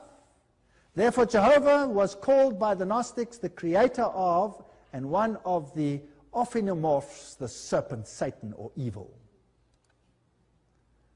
Another one, we could go on and on and on and on. She calls him a Jehovah Frankenstein. That's not very nice, wouldn't you say so? Calling my God Frankenstein? The Kabbalists say that the true name of Satan is Jehovah placed upside down. I'll tell you something in the Islamic lecture which will really excite you. Satan is not a black god, but the negation of the white deity. Now, black and white has got nothing to do with skin color here. It has to do with illumination. And so we could go on. I'm going to show you something else that's interesting here. Jehovah, even the insider knows this. Jehovah becomes Satan and Michael and his army. Satan and the rebellious angels. So Michael, which means the one who is what God is Satan and his angels. And Lucifer and his angels, he's setting up his kingdom down here. My Bible says Michael is the prince that stands for your people, and he will stand up and come and sort the evil one out, right or wrong. So we've turned the doctrine upside down. Michael being simply Jehovah himself, one of the subordinate spirits at best. They hate Jesus Christ. Just like the Templars, they spit on the cross. Now, if you do not believe the Blavatsky source, let's go to Morals and Dogma, the Masonic source. The deity of the Old Testament is everywhere represented as the direct author of evil. There he says exactly the same thing. I don't have to repeat it. Let's carry on. So little have the first Christians who despoiled the Jews of the Bible understood the first 4 chapters of Genesis in their esoteric meaning. Now let's go into this. That they never perceived that not only was no sin intended in the disobedience, but actually the serpent was the Lord God.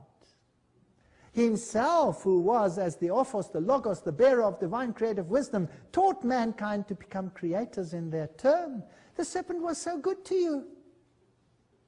You would be still stupid if it wasn't for the serpent. The devil is now called darkness by the church, but the Bible calls him the Son of God. Remember that one? So no wonder Manly Palmer Hall, 33-degree Freemason, says, I hereby promise the great spirit Lucifuge, prince of the demons, that each year I will bring unto him a human soul to do with as it may please him.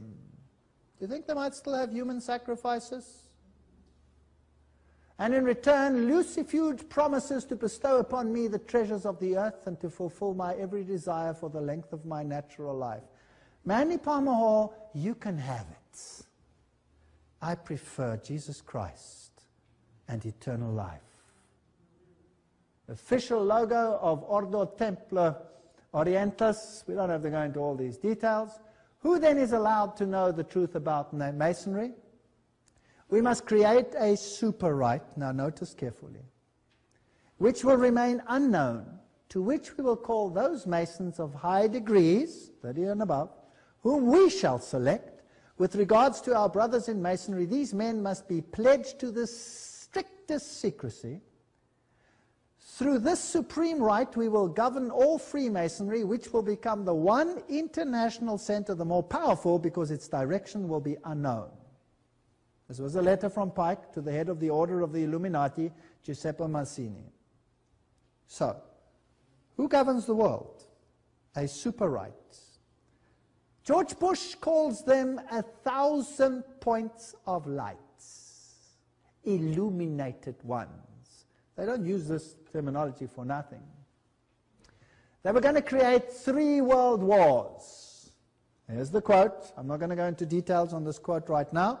There's a lecture coming up, Revolutions, Dictators, and Wars. We'll look at it then. Scary stuff. Ordo ab chaos is their statement. That means order out of chaos. The symbol they use for that is the phoenix rising from the ashes. Out of the destruction of what God has put onto this planet, Satan will create his diabolical kingdom where all nations, all religions will become one. Because that's the only way he can have universal rulership. Jesus says, my kingdom is not of this world. Jesus says, come out and be separate. They say, come in and be inclusive or else.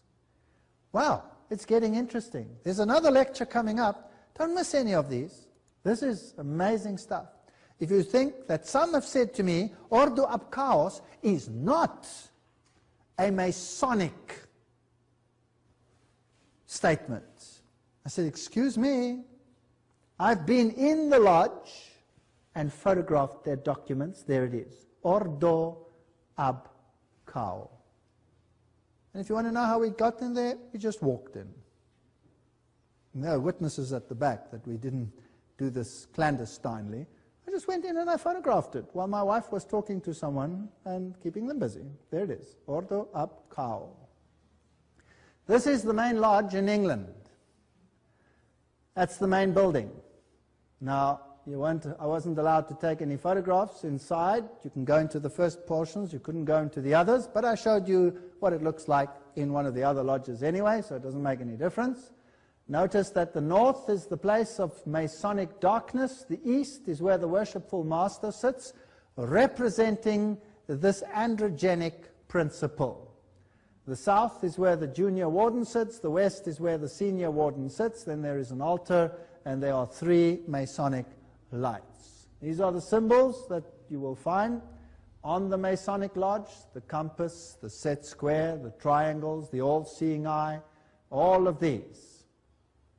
And the all-seeing eye, let's ask the Encyclopedia of Freemasonry what it stands for. So when you see it on the dollar, ask the horse's mouth. They put it there. The all-seeing eye is an all-important symbol of the Supreme Being borrowed by the Freemasons from the nations of antiquity. On the same principle, the Egyptians represented Osiris, their chief deity, by the symbol of an open eye, and placed the hieroglyphic of him in all their temples. If it's the right eye, it's masculine. If it's the left eye, it's female. Doesn't really matter which one it is. You have Isis and Osiris. That's their own source. So that's what it means on the dollar, and it means nothing else. It's the symbol that the Jesuits claim as their main symbol. So all of these symbols have an esoteric and an exoteric meaning. Now, what does that represent? That's the Tower of Babel, correct. Now, as we said, Babel was an attempt to unite all people in apostasy to God. And what did God do? He confounded the languages and gave us another 4,500 years for souls to accept him and be saved. What a generous, kind God we have. If it wasn't for that action which has confounded one word of God, just one word, imagine this, one word, and the devil had 4,500 years of work. How strong is he really? I don't think he has any strength compared to God whatsoever. He's a liar, and he's been a liar from the beginning. And he could not do what he wanted to do, because God gave his word, and the word was spread abroad. But the serpent, out of the bottomless pit, was going to make war on the word. Don't forget that. We're going to look tomorrow and the day thereafter what he did. Wow, unbelievable. So, here is the Tower of Babel. This comes from a Masonic source. Above there is the all-seeing eye, and here they are measuring and building. It's interesting that one of the highest politicians in France said, just recently, when they put a poster across the whole of Europe of the temple of the Tower of Babel with a crane on it under construction, he said, "We are building a new Babel, and this time we will succeed." Well, we'll see. Well, let's ask the High Freemasons, Arthur Edward Waite, who wrote the Encyclopedia of Freemasonry, by the way, he should know what it means. Arthur Edward Waite, as regards Masonry, Babel, of course, represented a Masonic enterprise. It is well known that the Tower of Babel was one of the most ancient traditions of Masonry. There you have it. I have said nothing tonight, please note. Every single statement I have made has been substantiated from their own highest sources. So please don't say that I am presenting things here which are divisive. If you are angry, get in contact with them, not with me. I didn't say it, they said it. Every single statement. In the Masonic quiz book, the question is asked, who was Nimrod? The answer is, he was the son of Cush, in the old constitutions referred to as one of the founders of Masonry. I thought he was a warrior before the Lord, against the Lord. And in the scriptures as the architect of many cities, in the York manuscript we find, at the making of the Tower of Babel there was masonry first much esteemed of, and Nimrod was a mason himself and loved well masons. So a mason is nothing other than a harborer of the occult knowledge, clothing themselves with all their good deeds and their many, many members who they use maliciously and lie to so that they might appear noble. These people are wicked at the highest level. Masonic author Kenneth A. Mackenzie tells us that Hermes was also one of the founders of Masonry. Hermes. They used the words like this, like Rameses, for example, son of Ra, Rames. Mes means son of her, her ham, if you like. Elena Petrovna Blavatsky links Hermes and Satan together. So you have to piece the puzzle together. It's very tricky to find out what Masonry teaches. You have to go from one source to another because no one author will tell you everything. So let's piece it together. So the one author says Hermes is the one that's important to them. Blavatsky says Hermes is the god of wisdom called Tot, Tat, Set, Set, Satan. And that he was furthermore, when viewed under his bad aspect, Typhon of the Egyptians, Satan, who was also Set. So when they say they have Set, that's Satan. If they say Hermes, that's Satan in his Luciferian form. Doesn't matter. Could be male, female, who cares? One or the other. Arthur Edward Waite writes, in regard to Masonry, Babel, of course, represented a Masonic enterprise, and the early expositors reaped full benefit from that fact. They remembered that the people who were of one language and one speech journeyed from the east to the west like those who have tried and proved as master masons. When they reached an abiding place in the land of Shinar, it affirmed that they dwelt therein as Noachidai, being first characteristic name of masons. It was here that they built the high tower of confusion. Out of evil comes good. Aha! So God was evil when he confused the languages, but they will turn it back to good. Have you got that? And the way to achieve that is to rub them up in chaos, destroy them, use them as gun fodder, kill them, do whatever you like, make the pain of separation so great that you will beg for unity. Have you all got that? Now, who are these? Now, that's another lecture. I mustn't digress. It was here that they built the high tower of confusion. Out of evil comes good. However, and the confusions of tongues gave rise to the ancient practice of masons conversing without the use of speech. So if you're going to confuse us with languages, we'll use symbols. So symbolism is a Masonic language. Today, people tell me, but the symbols are everywhere. Hello, what does that tell you? Who's in control? Everywhere. The Druids of Britain and Gaul had a deep knowledge concerning the mysteries of Isis and worshipped her under the symbol of the moon. The moon was chosen for Isis because of its domination over water. The Druids considered the sun to be father and moon, the mother of all things. See to Teachings of the Ages. So the Druids are the ones who control Great Britain. Winston Churchill belonged to the Druidic order of Freemasonry, and he was a 33-degree Freemason. And I photographed his apron, in case someone doesn't believe that. And so we start finding little tidbits of history that make sense. As you enter the lodge in England, you have to cross the pentagram.